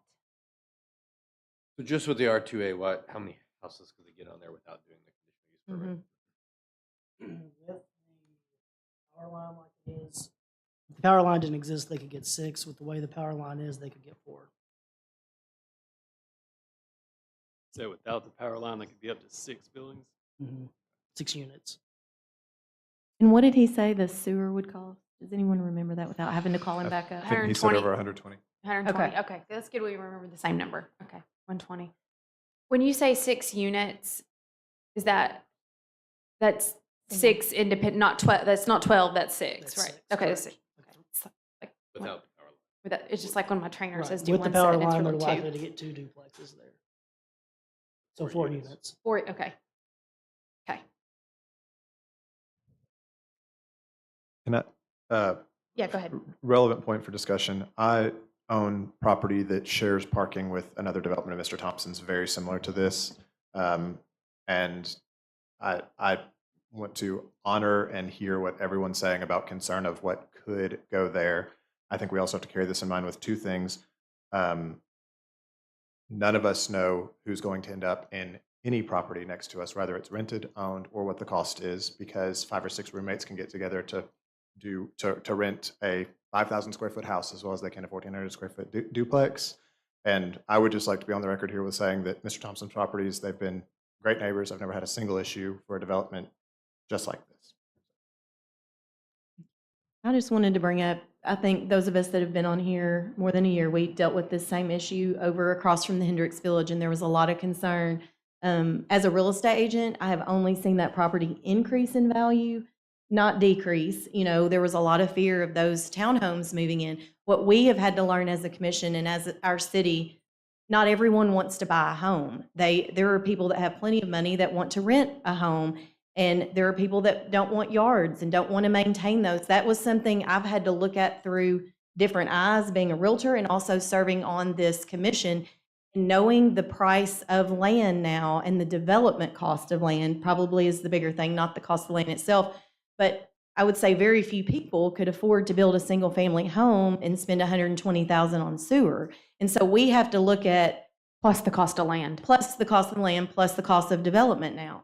So I could tell everyone in this room could attest that we have heard this exact.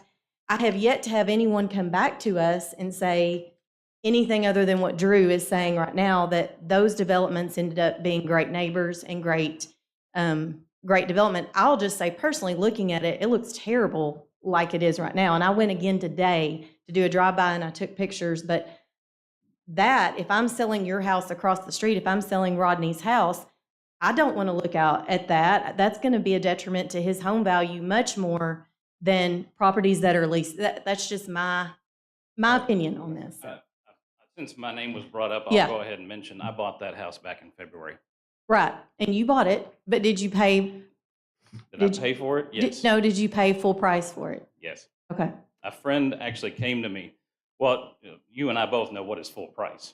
Was okay? it listed? No. Okay. He came to me. Okay, I'm gonna bring this back into Yeah. commission. I'm sorry, I was Well, trying I'm sorry, to I read. was asked a question, so should I not You weren't address the question I was asked? Yeah. Well, I was responding to what he said. That was it. So I'm sorry about that. I was Okay, just well- responding to your comment about the broken down building across from you.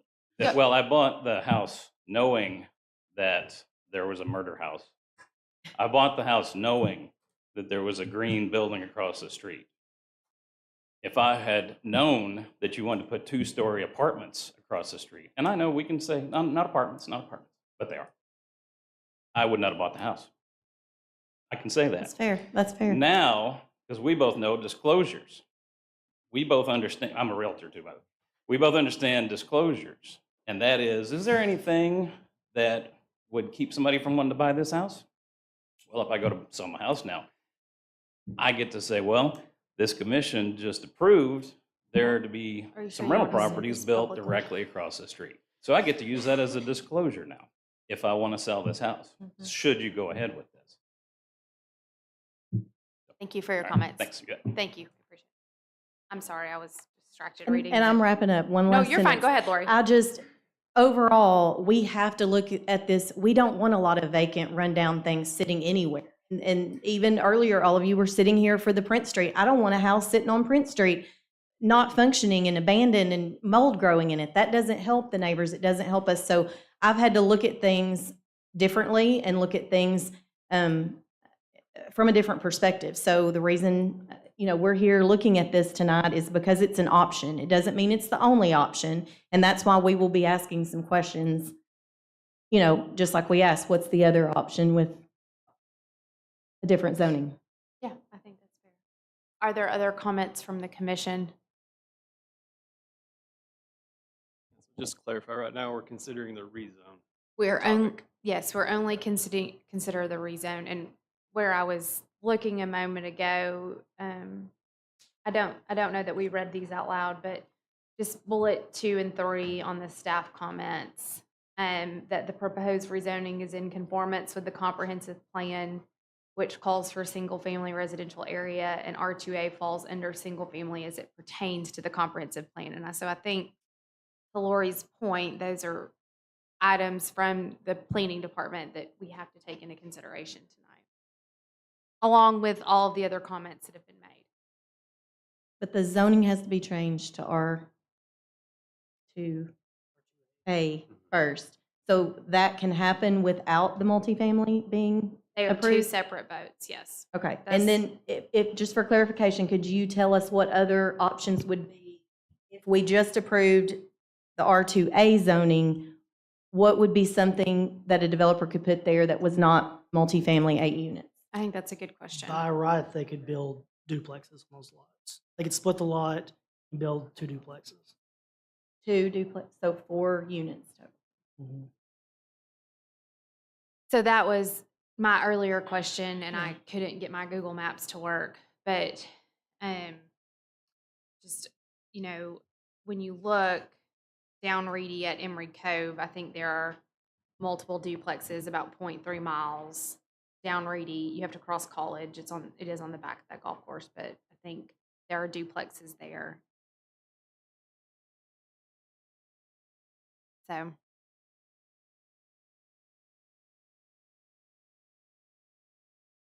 Other questions or comments from the commission?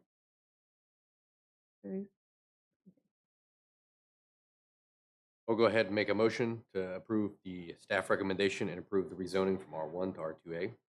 Second. I have a motion and a second, and just remind me, this motion requires 6 votes to pass, is that correct? Okay. Just in keeping with the theme with tonight, we can do a voice vote. Can you get back there? Sure. That's great. Hey, can I ask one more question? Of course. Can We are still in if discussion. if it is zoned R1 and it stays R1, it is a 1.52 acre lot. How many single-family homes can be built on that? I would have to do the math. They have to have 60 foot of street Setback. frontage. So we would just have to, that's gotta be a 6,000 square foot per lot. With the overhead power, that's where you're gonna run into problems with it. Can you kind of guess? I'm not holding you to it. Bobby, do you have any idea? Can you kind of guess?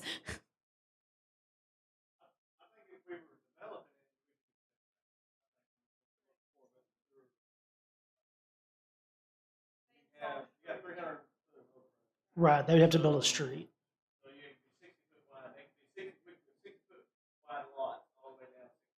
Yeah, Bobby, can you, So we got, yeah. that's 5 lots along Castleberry and then maybe 1 in the back. I think we had 6 or 7. I think we looked at before when we were trying to get sewer. Yeah. Uh, So 6 single-family yeah, I think. ish. It was kind of depending on, sewer was really, because we were looking at that at one time, but And Bobby, just to clarify, if you did duplexes, how many? I think duplexes, if you just do duplexes, I think, because you gotta have 100-foot lots in R2A, so you could only do 3. I think you could only do 3. Okay. If, I don't think he wants to do, that's not feasible. I mean, if we don't get conditional use. we really But don't he need doesn't that. want to do residential there. It just don't work. The math doesn't work. Okay. Well, so just, you may have been asking your question with regard to what would work because of the sewer. I interpreted that just a little bit differently. Obviously, the sewer is something to consider, but also just the plot of land. You know, what could you get on there if you didn't have to think about the sewer? Because I think part of the concern, and please correct me if you all didn't hear this, is just what you would put on the plot of land. You know what I mean? Just the footprint of the land and the housing that's on the land. So taking out the I think- actual ability to execute I think with it. just the lot layout, to get lot layout, to get the minimum lot width and everything, you could get maybe 5 or 6 lots. Yeah. So I think when you start thinking about the footprint, obviously not the sewer, you know. And the I mean, utility, the that power that line type and of land everything. in Conway traditionally could put 5 or 6 homes. And that was my question. If Oh, okay. And R1 normally. yeah, that's exactly what I was. R1 is 7,000 square foot. I mean, so 6,000 square foot. So, I mean, you're looking at 7 or 8 just if you went by square footage. Okay. 43,560 divided by. But okay. Yeah, And like 7. obviously he already owns the property, so and that was not something he was interested in doing was It just did, Okay. when all the numbers. The math didn't math when you had to take the sewer into consideration. And Yeah, the power and line lines. is the problem. Yeah, power lines. I said sewer. I'm sorry. Thank you. Thank you. Sorry. There's been a motion and a second, right? Correct. Okay. Is there any more discussion before we take this to a vote? Okay. Very good comments and discussion. Great questions. I'm glad we have the expertise that we do. So with that, are you ready to? I am ready. Okay. Ethan Reed, Yes. Lori Quinn, I'm thinking. I'm voting for the zoning only. The zoning only. I will say yes. Mark Ferguson, Yes. Alexander Baney is absent, Jensen Tilkey, Yes. Jay Winborn, Brooks Davis, Yes. Tanisha Roundtree. Yes. I am a yes. Rebecca Fincher. Yes. So with that, the zoning passes, which does bring us to our last agenda item to consider the same property, but a CUP. So I think Ryan has us for this.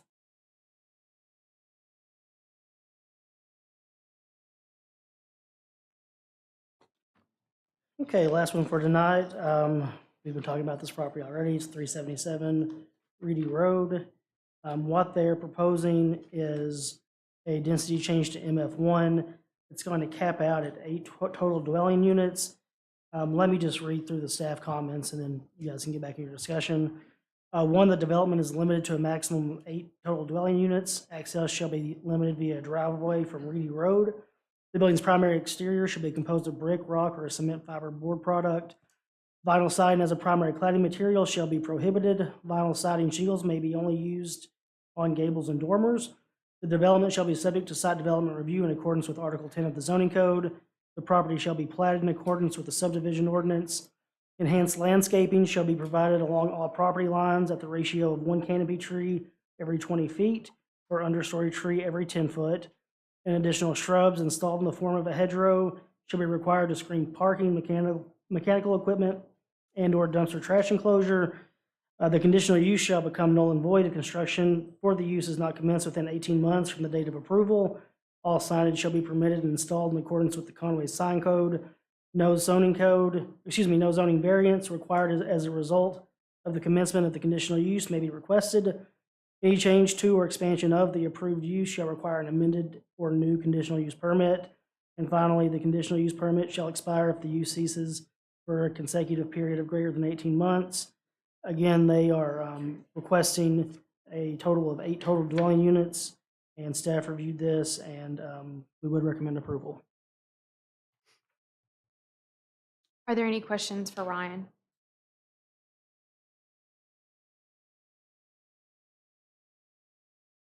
Get back to my spot. Okay. Is the applicant here to speak on behalf of this request? Bobby French, my office is 1021 Front Street. Again, we're talking about this for 8 units. We don't want any, he don't want any more, so it's gonna be limited to 8 units. No, it's MF1, you can do 12, but it's, you know, conditional use for 8. I know people, Conway's gotta change at some point where they realize you're gonna have to have some smaller, I mean, not everybody's in a 3,000 square foot house. I mean, rental houses, just because you're in a rental house doesn't mean you're a murderer or a killer or a rapist. I mean, I rented a house a long time before I got married. I never did any of those. And, you know, I understand their concerns. This is really going to be nice. I mean, it's not trying to do anything. And landscaping, he's willing to work with landscaping. I mean, he's not wanting just to have a house, somebody walk out their door and just see a back of a building. It's going to be a nice looking building. When you look out, you're going to see something nice. And there's going to be landscaping along that street out there. There'll be street trees planted. They'll have sidewalk. It'll be nice. And I mean, he's willing to make any concessions on some things on architectural design or any kind of landscaping or, you know, even, I mean, To answer, parking and stuff. I mean, we could say, I mean, that could be in conditional use for no parking out there. I mean, I don't know how you enforce that unless you just cops. I mean, you can put signs out there, no parking or whatever, but, wouldn't the city enforce that? I think I mean, public right of ways are available for parking. Yeah. Regardless.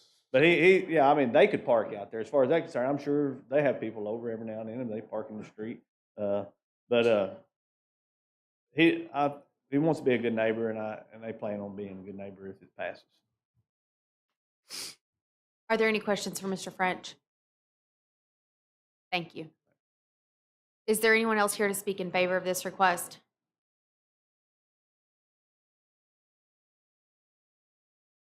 Rory Thompson, 2759 Carl Stewart. Just a couple things. You know, I live across from Carl Stewart, and I actually like that there's activity. My neighbors happen to be a pretty dense subdivision. It's an older neighborhood right across from me. That didn't deter me at all from redeveloping that property.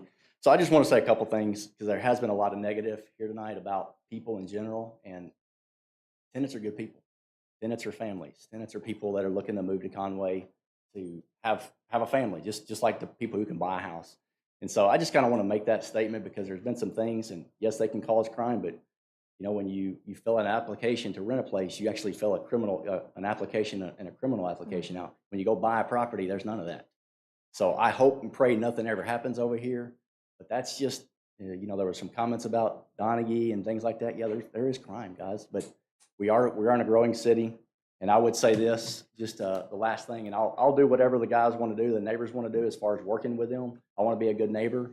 But I guarantee you, when this neighborhood that they're living in now, today, was developed in West Conway, these same comments were said.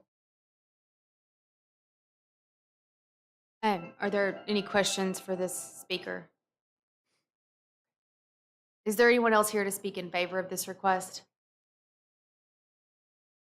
Is there anyone here to speak in opposition of this request? Come on up. Hi, me again, Kevin Bass, 320 Reedy Road. Do I have to do that again? You do. Okay, so let me address the multifamily that you've brought up a couple of times, about a half mile down the road on the other side of the country club. The difference in what is being requested here is those apartments are not surrounded on three sides with nothing but with residential subdivisions, right? There's a country club here and there's no subdivisions there. This is different. This property has three subdivisions, one back here, one here, and one here. Nobody in these subdivisions is for this. And there are a lot of other folks here that are in opposition and they're not getting an opportunity to speak. What's the point in sending a letter saying there's a public hearing on this so that people can voice their opposition or their support, right? Hey, question. Yeah. Your duplex borders this. It borders that, yeah. Uh-huh. Do the neighbors, are they okay with that duplex there? What difference does that make, Lori? Well, because it's been there forever. They have multifamily. It goes to the question of they have no choice on it because it's been there before they built their houses. But That someone is could irrelevant. redevelop it just like this. It's irrelevant. Okay. Well, I just I didn't mean, know if, why do you think that's relevant at all? I'm not. because don't we're be looking afraid. at I'm just saying- multifamily and that is a duplex Well, right there. let me answer it this way. If that duplex wasn't there and I came to this commission with a request to put that duplex there, then they would all have the right to come and do exactly what I'm doing. Yep. To Okay. say, I don't want that duplex. Sir, I have a sir, question as well. hang on just a moment. I appreciate your passion for this, Yes, but please treat her with the respect of which she deserves when she asks you a question. no problem. Otherwise, All I said was we it was don't. it was irrelevant. And if you got offended, I apologize. We are passionate about it. And it's As not, we all are. I promise you guys, it's not personal at all. We just, nobody around it wants this. And that's We're in fair. And this opposition. is a public hearing to hear those comments. Right? And we'll stay here all night if everybody wants to come up here. And so if you feel that there are things that we have not heard, we are happy to hear that. But my request is that because it's not personal, please treat her with the respect at No which she problem. deserves. No Now, problem. there is one item that I've been asked to clarify before we go back to, and I'll come to your question, Tecia. Ryan, tell me what it is I need to clarify. This is for the conditional use permit for the increased density. The rezoning is passed. So the rezoning has been approved by Planning Commission. This is just for the conditional use permit for the increased density to 8 units. Thank you for that. I apologize for interrupting you. Can you go ahead and ask your question? That's okay, thank you. Just how long have you owned that property? Which property? The duplex or our houses? The duplexes. About 8 years, maybe. About 8 7 years. or 7 or 8 Has there years, has there been any reported violent crimes that's taken place at your duplexes? On mine? Yes. No, No, no. Only in the house that's across the street. but it wasn't related to your duplexes? It was not. Okay. No.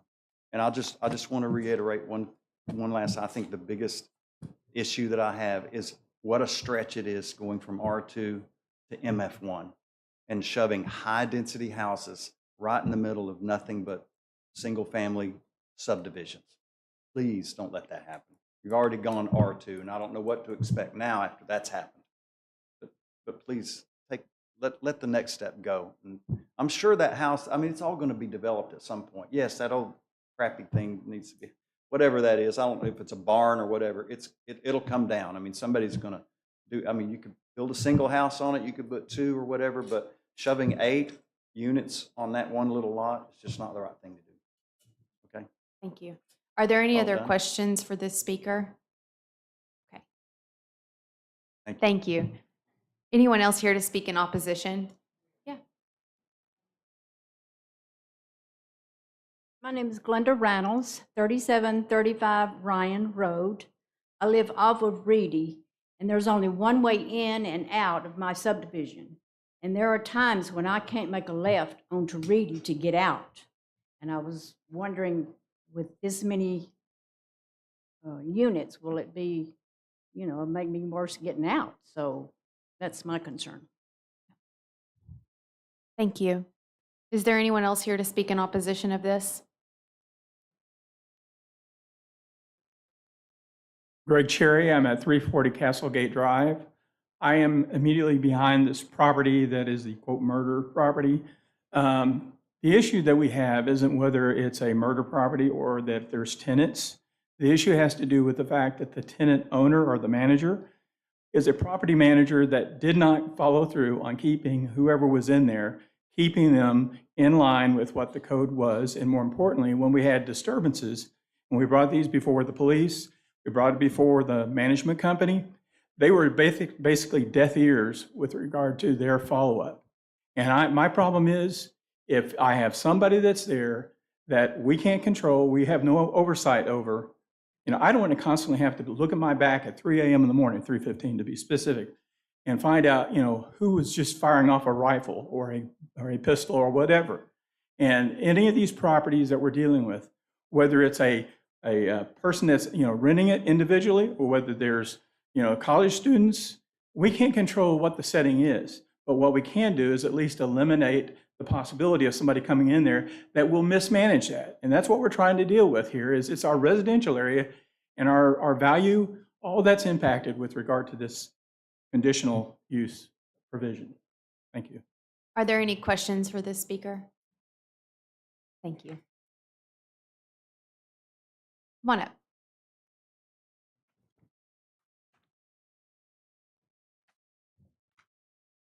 Hello. Lori Quinn. Mhm. Yeah, my name is William R. Lacey. I live at 365 Castlegate, which is my property actually abuts where the green barn is. And I beg to differ with my neighbor, but I think my wife's been after that green barn for a lot longer, 20-something years. And the skunks. You're just a little taller than the previous. Could you move that up a little closer to your, there you go. Thank you. I noticed something was passed out to you. Can we see what that was? I think it's right over there. The drawing. Of course. I'm a lawyer, so, I tend to be a little formal. Yeah, these are two-story, correct?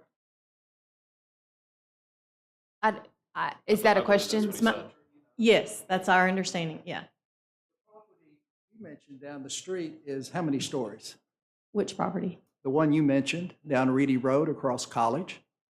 No, it was me. I'm sorry. I asked the question about the duplexes down the street. And they are, but the inference I got was you were trying to make a comparison. But are they single or double story? Sir, I'm well aware that they're Okay. single story, but let me Thank be you. clear about That's what all your I role wanted to is say. here tonight. Yeah. It's not to interrogate me or anyone on I'm this trying to commission. get Sir, please information. stop for just one moment. Your role here is to speak in opposition. It's not to play judge, jury, or interrogate anyone on this. And if that is not a role that you can play, then we'll move on to the next speaker. No, I wanted to point out, we have not seen this. So We haven't either till tonight. Right, and the notice that was in the paper was just simply a legal notice. What you had on your website, the only dimensions were on the property lines, not for the actual buildings. We couldn't tell whether they were two-story or one-story. I don't think anybody out here has really had adequate notice as to what he is trying to do, and therefore you have a lot of opposition. He hasn't come to us and asked us our opinion on what he's done. He hadn't shown us. So we will have to pursue this as far as we can, because this is unbelievable with 2 stories looking over the street. You have access there on Castlegate, a strip that's actually, I believe, owned by the Property Owners Association, platted that way. And you can have cars parked up and down that. And it's not a wide street. And you have kids walking up and down there to catch buses. during the day, and, they're just gonna because I thought I heard him say that the parking would be behind. So we don't even know where the front doors are. Are they facing Castlegate, or are they facing the parking? There's a lot of unanswered questions in what he's presented. It doesn't seem like there's enough there to really grant a conditional use, because we don't know what the conditions are, what is required. Thank you. Thank you. Are there any questions for this speaker? One thing, and I think staff might help clarify this, part of the reason, and I've learned this through this process, they're not required at this point to have any final drawings and all of that kind of, this is almost a courtesy, because we see this all the time and we want to know. We say, well, what's it going to look like? What's it going to be? So most of the time, we don't get to see this at this stage. Is that correct? That's correct. We put conditions in the conditional use permit that calls out things like building materials. This will all go through site development review, which comes through staff to review. It'll have to meet the guidelines of the district that it's zoned to. So this all will be reviewed. Will there be a public hearing on that? No. No. There won't. Thank you. Are there any other questions for this speaker? Okay, thank you. Not. I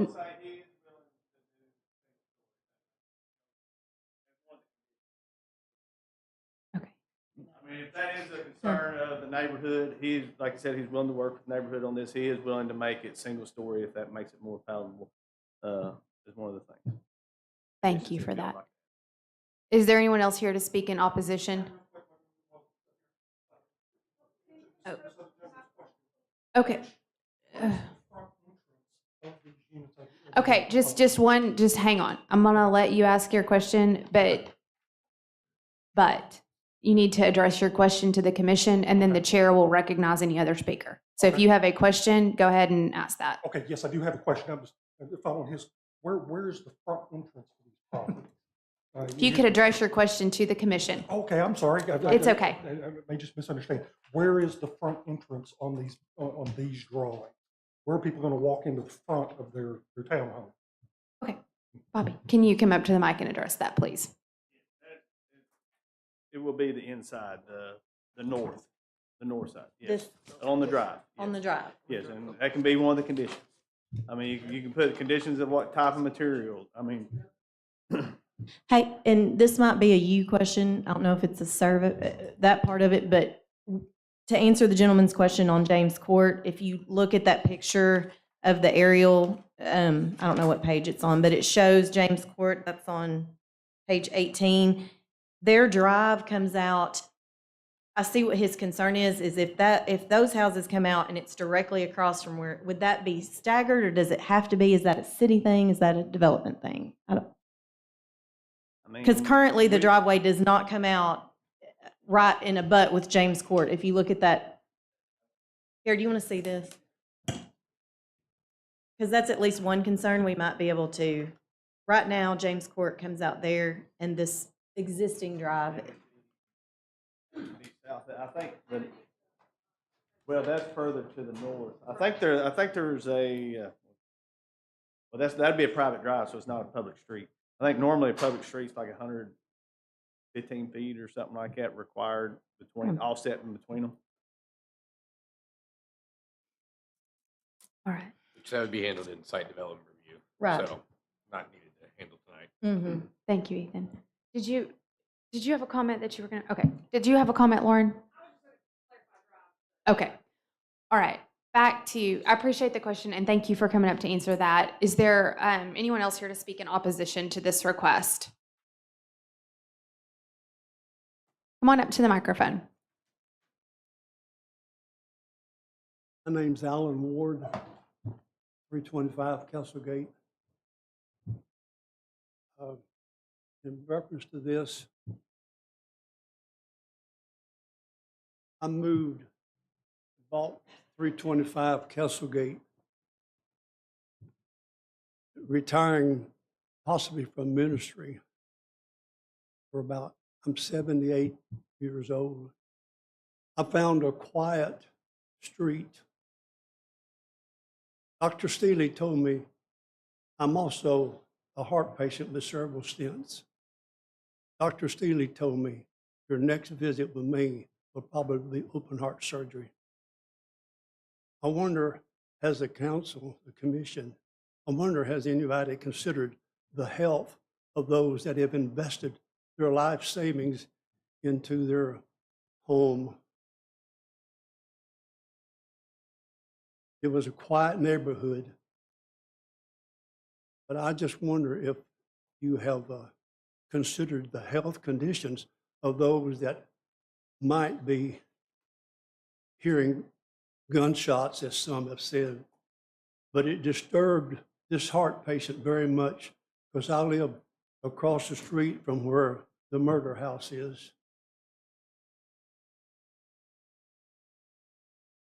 I pastored a church, several, and I've evangelized missionary work. And in my churches, I found that usually there's one that tries to convince all the other church members. And with the spiritual gifts that God gives us, I sense that that same is here tonight. And thank you so much for allowing me to speak. Thank you. Are there any questions for the speaker? Please. Can you tell me where the murder house is? Because, I mean, we've heard, is it in your neighborhood? I mean, is it a house? Okay. And the Perfect. neighbor to the left moved out immediately. The neighbor to the right moved out immediately.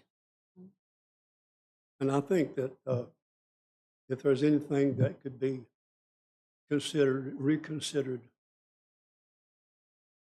if somebody would, like I say, would consider those that live there and are at peace where they are. You're precious. Thank you. Thank you. Are there any other questions? Okay. Thank you, sir. Is there anyone else here that needs to speak in opposition of this request? Come on up.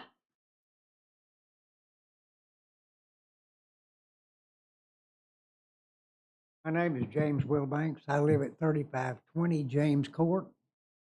And I'm here with my wife to speak in opposition to this. There are 4 houses in that cul-de-sac that I live in.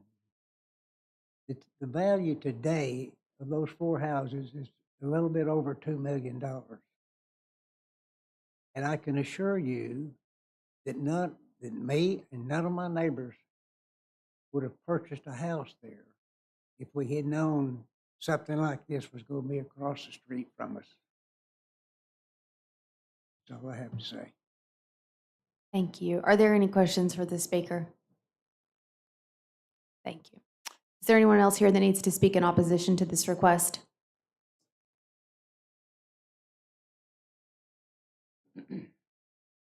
Rodney Tyndall, 350 Castlegate.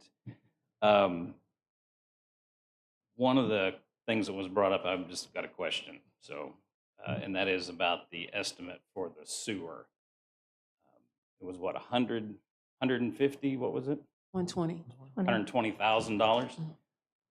Was that $120,000 for one access point, or was that $120,000 for 8 or 9 or 10, however many this is, access points? Bobby, is that a question you can answer? Oh, well, Mark, sorry. I wasn't trying to steal your spotlight. Mark, go ahead. Okay, I think that was for a 4-lot configuration we looked at, from what I remember. What would it be for a single lot conversion to have a single house like there now converted over to city sewer? We didn't break it out, but it would be less. So it's only going to be over 100,000 if this passes. That's a safe assumption. Okay. Well, I found it interesting that that was brought up, that it would cost that much to convert to city sewer, because it wouldn't, unless we go forward with this much higher level of density. I think that was a specious argument. Also, the commission, and then I don't want to, picking anybody particular, but somebody up there just said a little while ago that they're aware of other developments and they've gone up in value. Can anybody on this commission name me a property in Conway that hasn't gone up in value in the last 3-4 years? So I think if we're comparing apples to apples, our concern with property values is definitely valid because we're not comparing 3 years ago property values to today. We're comparing today's property values to today. And when we put in a very high density level of development right next, literally surrounded on 3 sides by very planned and platted subdivisions, that we are not really considering the reality. We're looking at, well, everything's got up in value, so obviously these properties that are adjacent to these other developments, that doesn't make sense. So I think our point of property values is valid on that. I think we appreciate you bringing up your concerns with regard to the sewer, and so thank you for that. Are there questions for this speaker? Oh, well, there was your time. Okay, thank you. Is there anyone else that needs to speak in opposition of this request?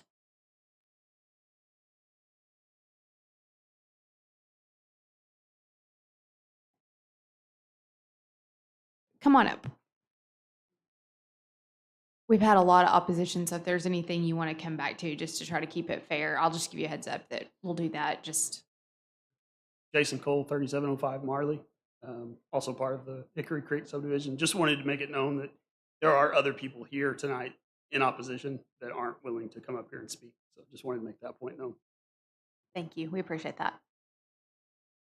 Is there anyone else here to speak in opposition?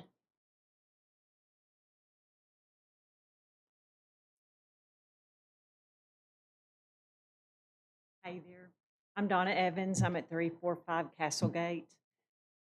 I love Conway. I grew up in Southeast Arkansas, and when we moved here 27 years ago, I feel like I moved to heaven. We bought our house on Castlegate then. We've lived there ever since then. I think almost everybody in the room is my neighbor. I walk the dog every afternoon. It's quiet. We love it. I can get across Reedy over to the trail. It's just awesome. These are awesome folks. They've been there a long time, and we just want really what's best for our neighborhood. So, yeah. Are there any questions for this speaker? Thank you. Is there anyone else here that needs to speak in opposition to this request? Gonna just maybe let you. No, you're fine. Yeah, go ahead. You know, the sewer, we go to the sewer, you know, we're talking about that. The bulk of it is just getting it to the property. It's in a weird location. It's got to go underneath some power poles, guy wires. It was going to take a lot of equipment. You know, they talk about the density being way high. It's 8 units, you know, on an acre and a half. 8 units on an acre and a half in Conway is pretty normal. That's not a super amount of units, you know, quarter acre, 2/10 of an acre for most lots. I mean, that's pretty normal. You know, and the people in these, you look, I talked to Rory, you know, you look at the people that live in his, a lot of them are going to be home. They're going to be families. I mean, so they're going to be family. They're going to have kids. They're going to want to be in a good neighborhood too. I mean, they're not going to be out there hijacking their, as they come by in their car and stuff or whatever. But that's basically all I got. Unless y'all got any other questions. Yeah, go ahead. All right. So some of the common concerns were what I've heard, and I'm not going to name all of them, was security. The stories, you know, having 2 stories, and parking. I think generally that's what the overall agreement was, that those were the concerns. So do you, of course, value, again, I'm not going to name everything, but as I was saying, in regards to security, have y'all thought of any plans on how you're going to, you know, of course, keep the community safe, but as well as your tenants? Are there any security measures that you're thought of as far as cameras, gatings, or anything of that nature? I don't know. I'm assuming most of them would have a camera on their houses. Not about everybody has a camera. My daughter, she lives in something similar to this, and I went over there just the other day and put a Ring camera up. I mean, so there's going to be cameras.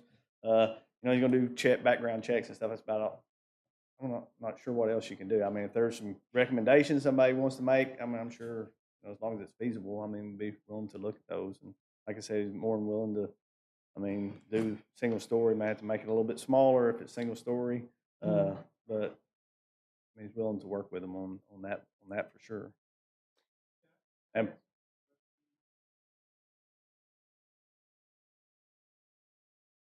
Is that all are those all of your questions? Let's let Tanisha finish. Thank you. Yes. In regards to, I believe one of our neighbors here was concerned about parking on the outside of the property. Yeah. How Man, could we? I wouldn't say you could probably wouldn't say that there would be no parking out there, and he would be. I don't think you have a problem with putting that in the conditions. Yeah, we're open to do whatever, but all the parking is supposed to be internal. Sure. So we're not supposed to be parking on the roads and things like that. But if we do reduce it from 2 stories to 1, and I'll work with them on whatever. But part of the idea is to go 2 stories is to get a garage parking. So that's what we're trying to do. Okay. That's all. Thank you, Tanisha. We're going to leave this into commission right now at this moment. So are there any, are those all your comments, Bobby? Okay. All right. We're going to bring this into commission for discussion. Oh, yes, go ahead, sir. If you want to add a condition about stories, you can add that to the conditions.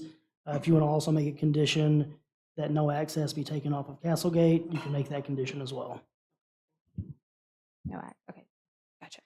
All right. Commission, how about some discussion around this item? Yes, sir, go ahead. I just wonder whether maybe a fence around the perimeter would be agreeable to the neighbors and the owners.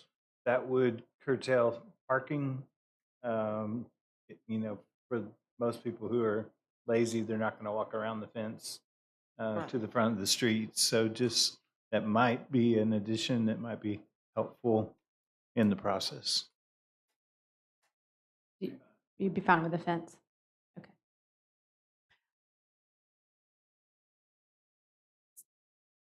Let's keep this discussion. I just want to make a comment here tonight. We have had meetings with this room, standing room only. And maybe it was because we didn't have the guidelines up, but I would just request that we treat each other with decorum for the rest of the evening, because several times we have gotten out of bounds tonight. So we are trying our best as volunteers to hear everybody's perspective and ask good and thoughtful questions. And so my request for the rest of the meeting is that we try to do that. So with that, you are agreeable to a fence. Thank you. Brooks, I think that's a great question. And I would want to add the parking situation. That was, I know Ethan said that's not for tonight, but technically if we can write that in, if that's a concern that we can cross off, no on-street parking and the parking is all inside, I would like to add that. And then the 2-story, we heard that from a couple of people. They didn't want to see 2 stories. And if the applicant's agreeable to that, I think we should add that. I think that is a good point about the 2-story. This is not my business, so I'm not an expert. I thought I heard him say that if it's not 2-story, there wouldn't be a garage. And it's been a long time since I've rented, but I would assume that a garage is going to bring a higher level of clientele. And so that may be something that the commission wants to consider or not consider. I'm not an expert in that. I don't know. It's not not my business. It's your business, not my business. Do we know if Castlegate's a public street? It is. So Is that true? Can't take Would you guys take away the garage if it was 1 story? And then all the units would still stay, I guess they're like 3 bedrooms. So then they'd all still stay 3 bedrooms.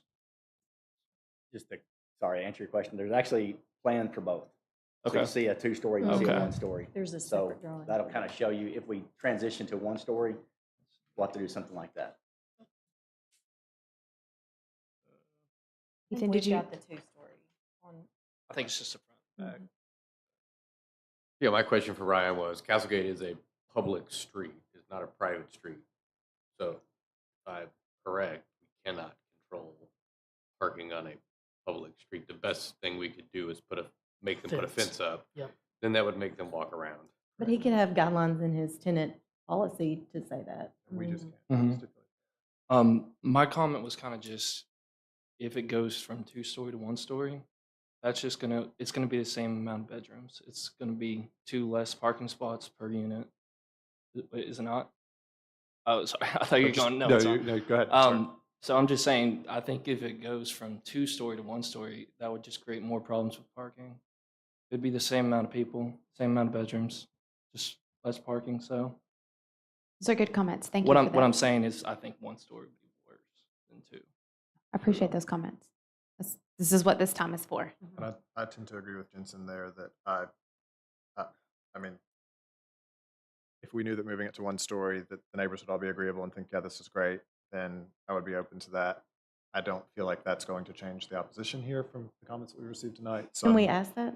Sure. Ask it. I think that's a great, if, we know one person said that would change his mind, but But I'm afraid to ask the question and us get assaulted again. So But I would raise look a like for hand. yeah, Raise that a might be hand. good. You know what? I think I think everybody's trying here. And so I guess without comment, just by a show of hands, if it were to be considered in the conditional use permit, if we were to put the stipulation of single story, does that change the mind of anyone that is here in opposition? Okay, thank you. My dot, my cat and baby. would the applicant prefer 2-story? Okay. And then you have cars parked in a garage, not out in the concrete pad. That's a good question. All right, since utilities are brought up, I'm gonna chime in. So the utilities, the sewer, You're the gonna have to water- get closer to that microphone. The utilities, the sewer, the water, the overhead electric line, those have all been in place for at least 10 years when the owner bought the property. He knew those circumstances were in place. We did increase the density, realizing that the overhead line decreases the developable property. So we rezoned to R2A, which does help. I think increase in density at MF1 is not appropriate for this location. My 2 cents. I appreciate those comments. We ready for more comments? Yes, Yeah. I think based on proportional to the things that we've heard tonight, sure, comments from the commission. So, and I apologize, I think emotion got the better of me a second when I made my assault comment, so my apologies. I understand that the reason that everyone out here is because you care about the area surrounding your homes and you care about our community. It's also why we are all here as volunteers, because we care about our community.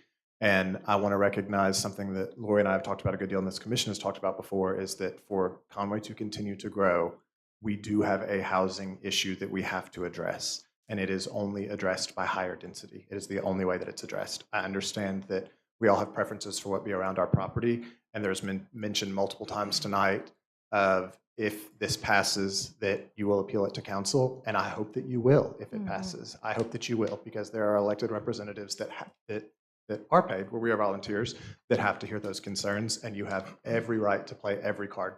If we go to vote on this, I don't know how it's going to go, but our goal is not to put someone in anybody's yard that they don't want. Again, we are all volunteers. Multiple of you that spoke in opposition I've worked with before, and I respect you. It is not personal. We are all just looking at it as appropriate land use, and I think that it's worth, again, mentioning here, I'm an entrepreneur. You know, Mr. Thompson's got work to do here, and he's, again, I think if we look at the pattern of development, for me, there is an attractive pattern of development that is the kind of multifamily that I would want to see.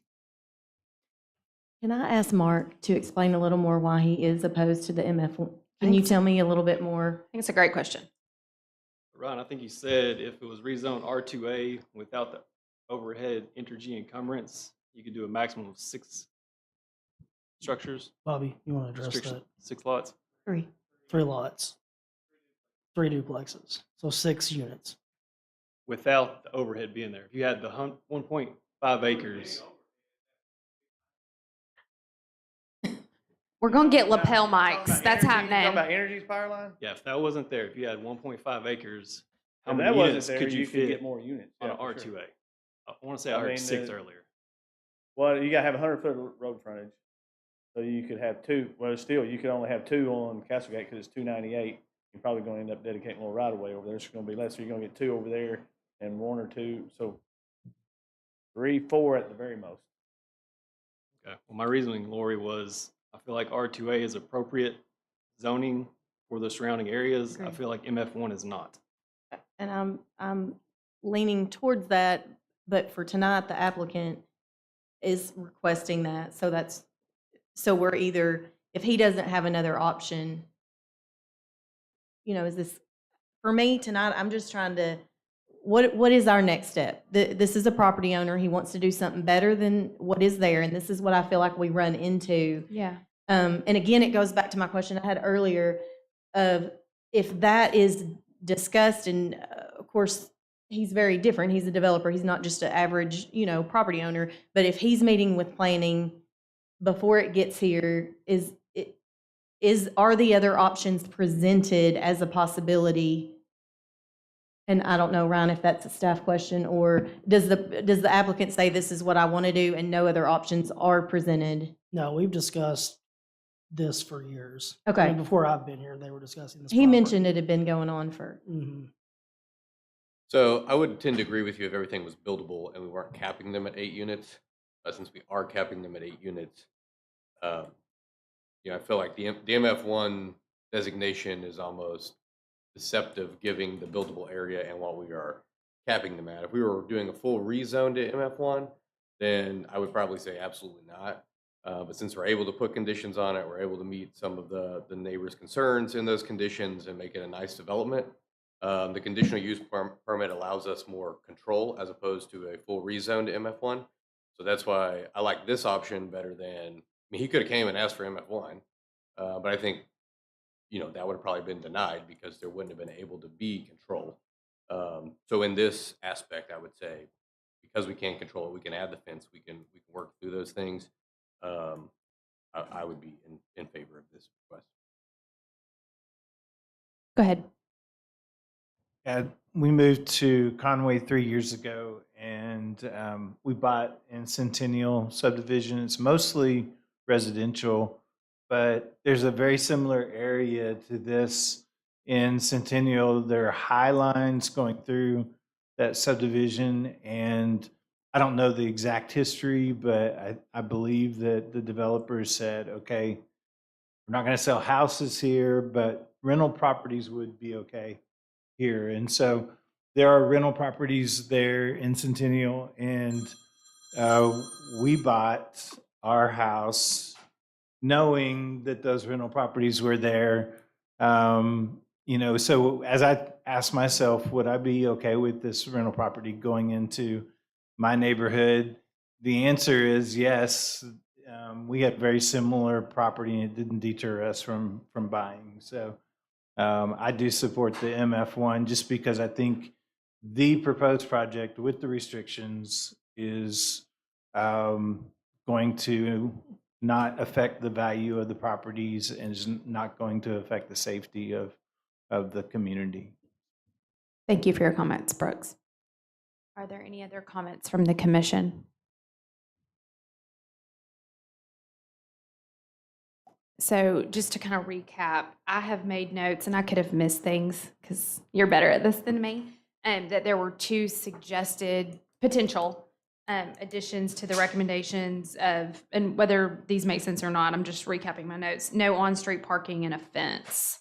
And so I think ideally if we're going to, and we don't always do this just because of the way things play out, if we're going to make any additions to the recommendations, we actually need to vote on those as an amendment. So I'm going back to my parliamentarian roots here and going to make us do all the things on Robert's Rules of Order.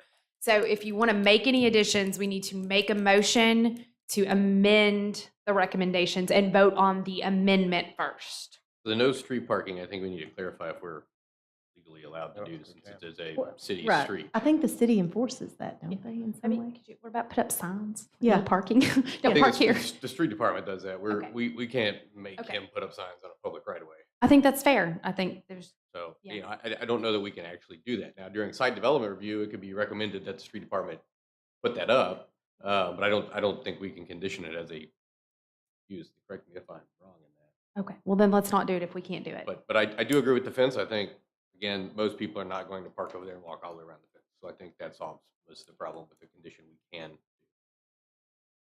So I make a motion to add a 13th condition that there be a fence with the material as determined by the planning director. I second the motion. We are only voting on the amendment, okay? Not the thing in the book. So I have a motion to amend the staff recommendations to add a fence. All those in favor, please say aye. Aye. Anyone opposed? Okay, that passes. So the current motion has been amended. And so if there is any discussion on the new current motion with the fence added as a 13th recommendation, we can have that discussion. If there is no discussion, I will take a motion. Make a motion to approve the conditional use permit with the 13 conditions. Second. All those in favor, please say aye. Aye. Anyone opposed? No. No. With that, we're going to take a voice vote. And so to clarify for this, it requires 5 votes, I think. There's 9 of us, right? So that's 5. Are we all in agreement that it takes 5? Okay, all right. So voice vote. Ethan, Yes. Lori Quinn, I'm voting on the, you're voting on the conditional use for MF1, As- with the amendment. with the amendment, yes.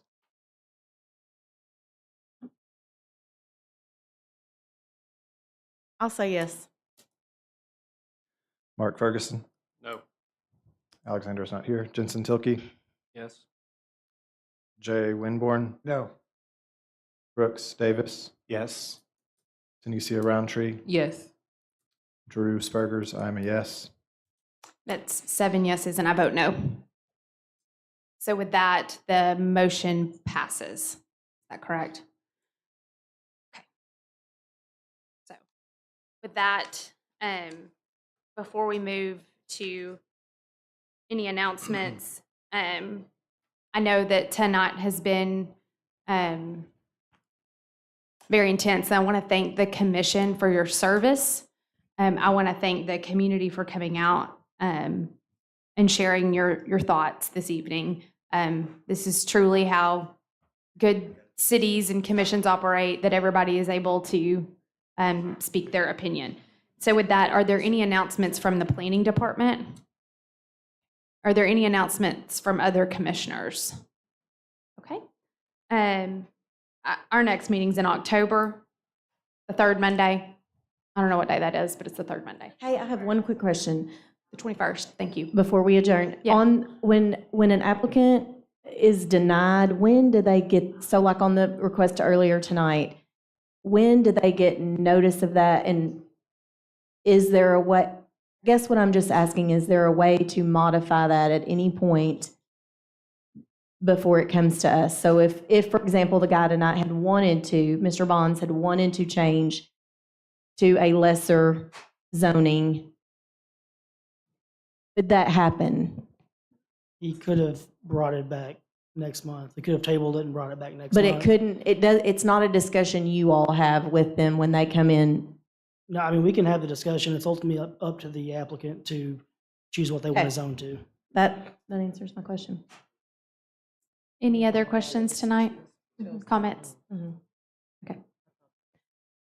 I have to take a motion to adjourn the meeting. I'm learning, and then you're going to be rid of me and somebody else. And so I'll take a motion to adjourn the meeting. Second. Mark and there you go. sorry. I don't think I think technically I'm not supposed to. Okay, with that, the meeting stands adjourned. Thank you.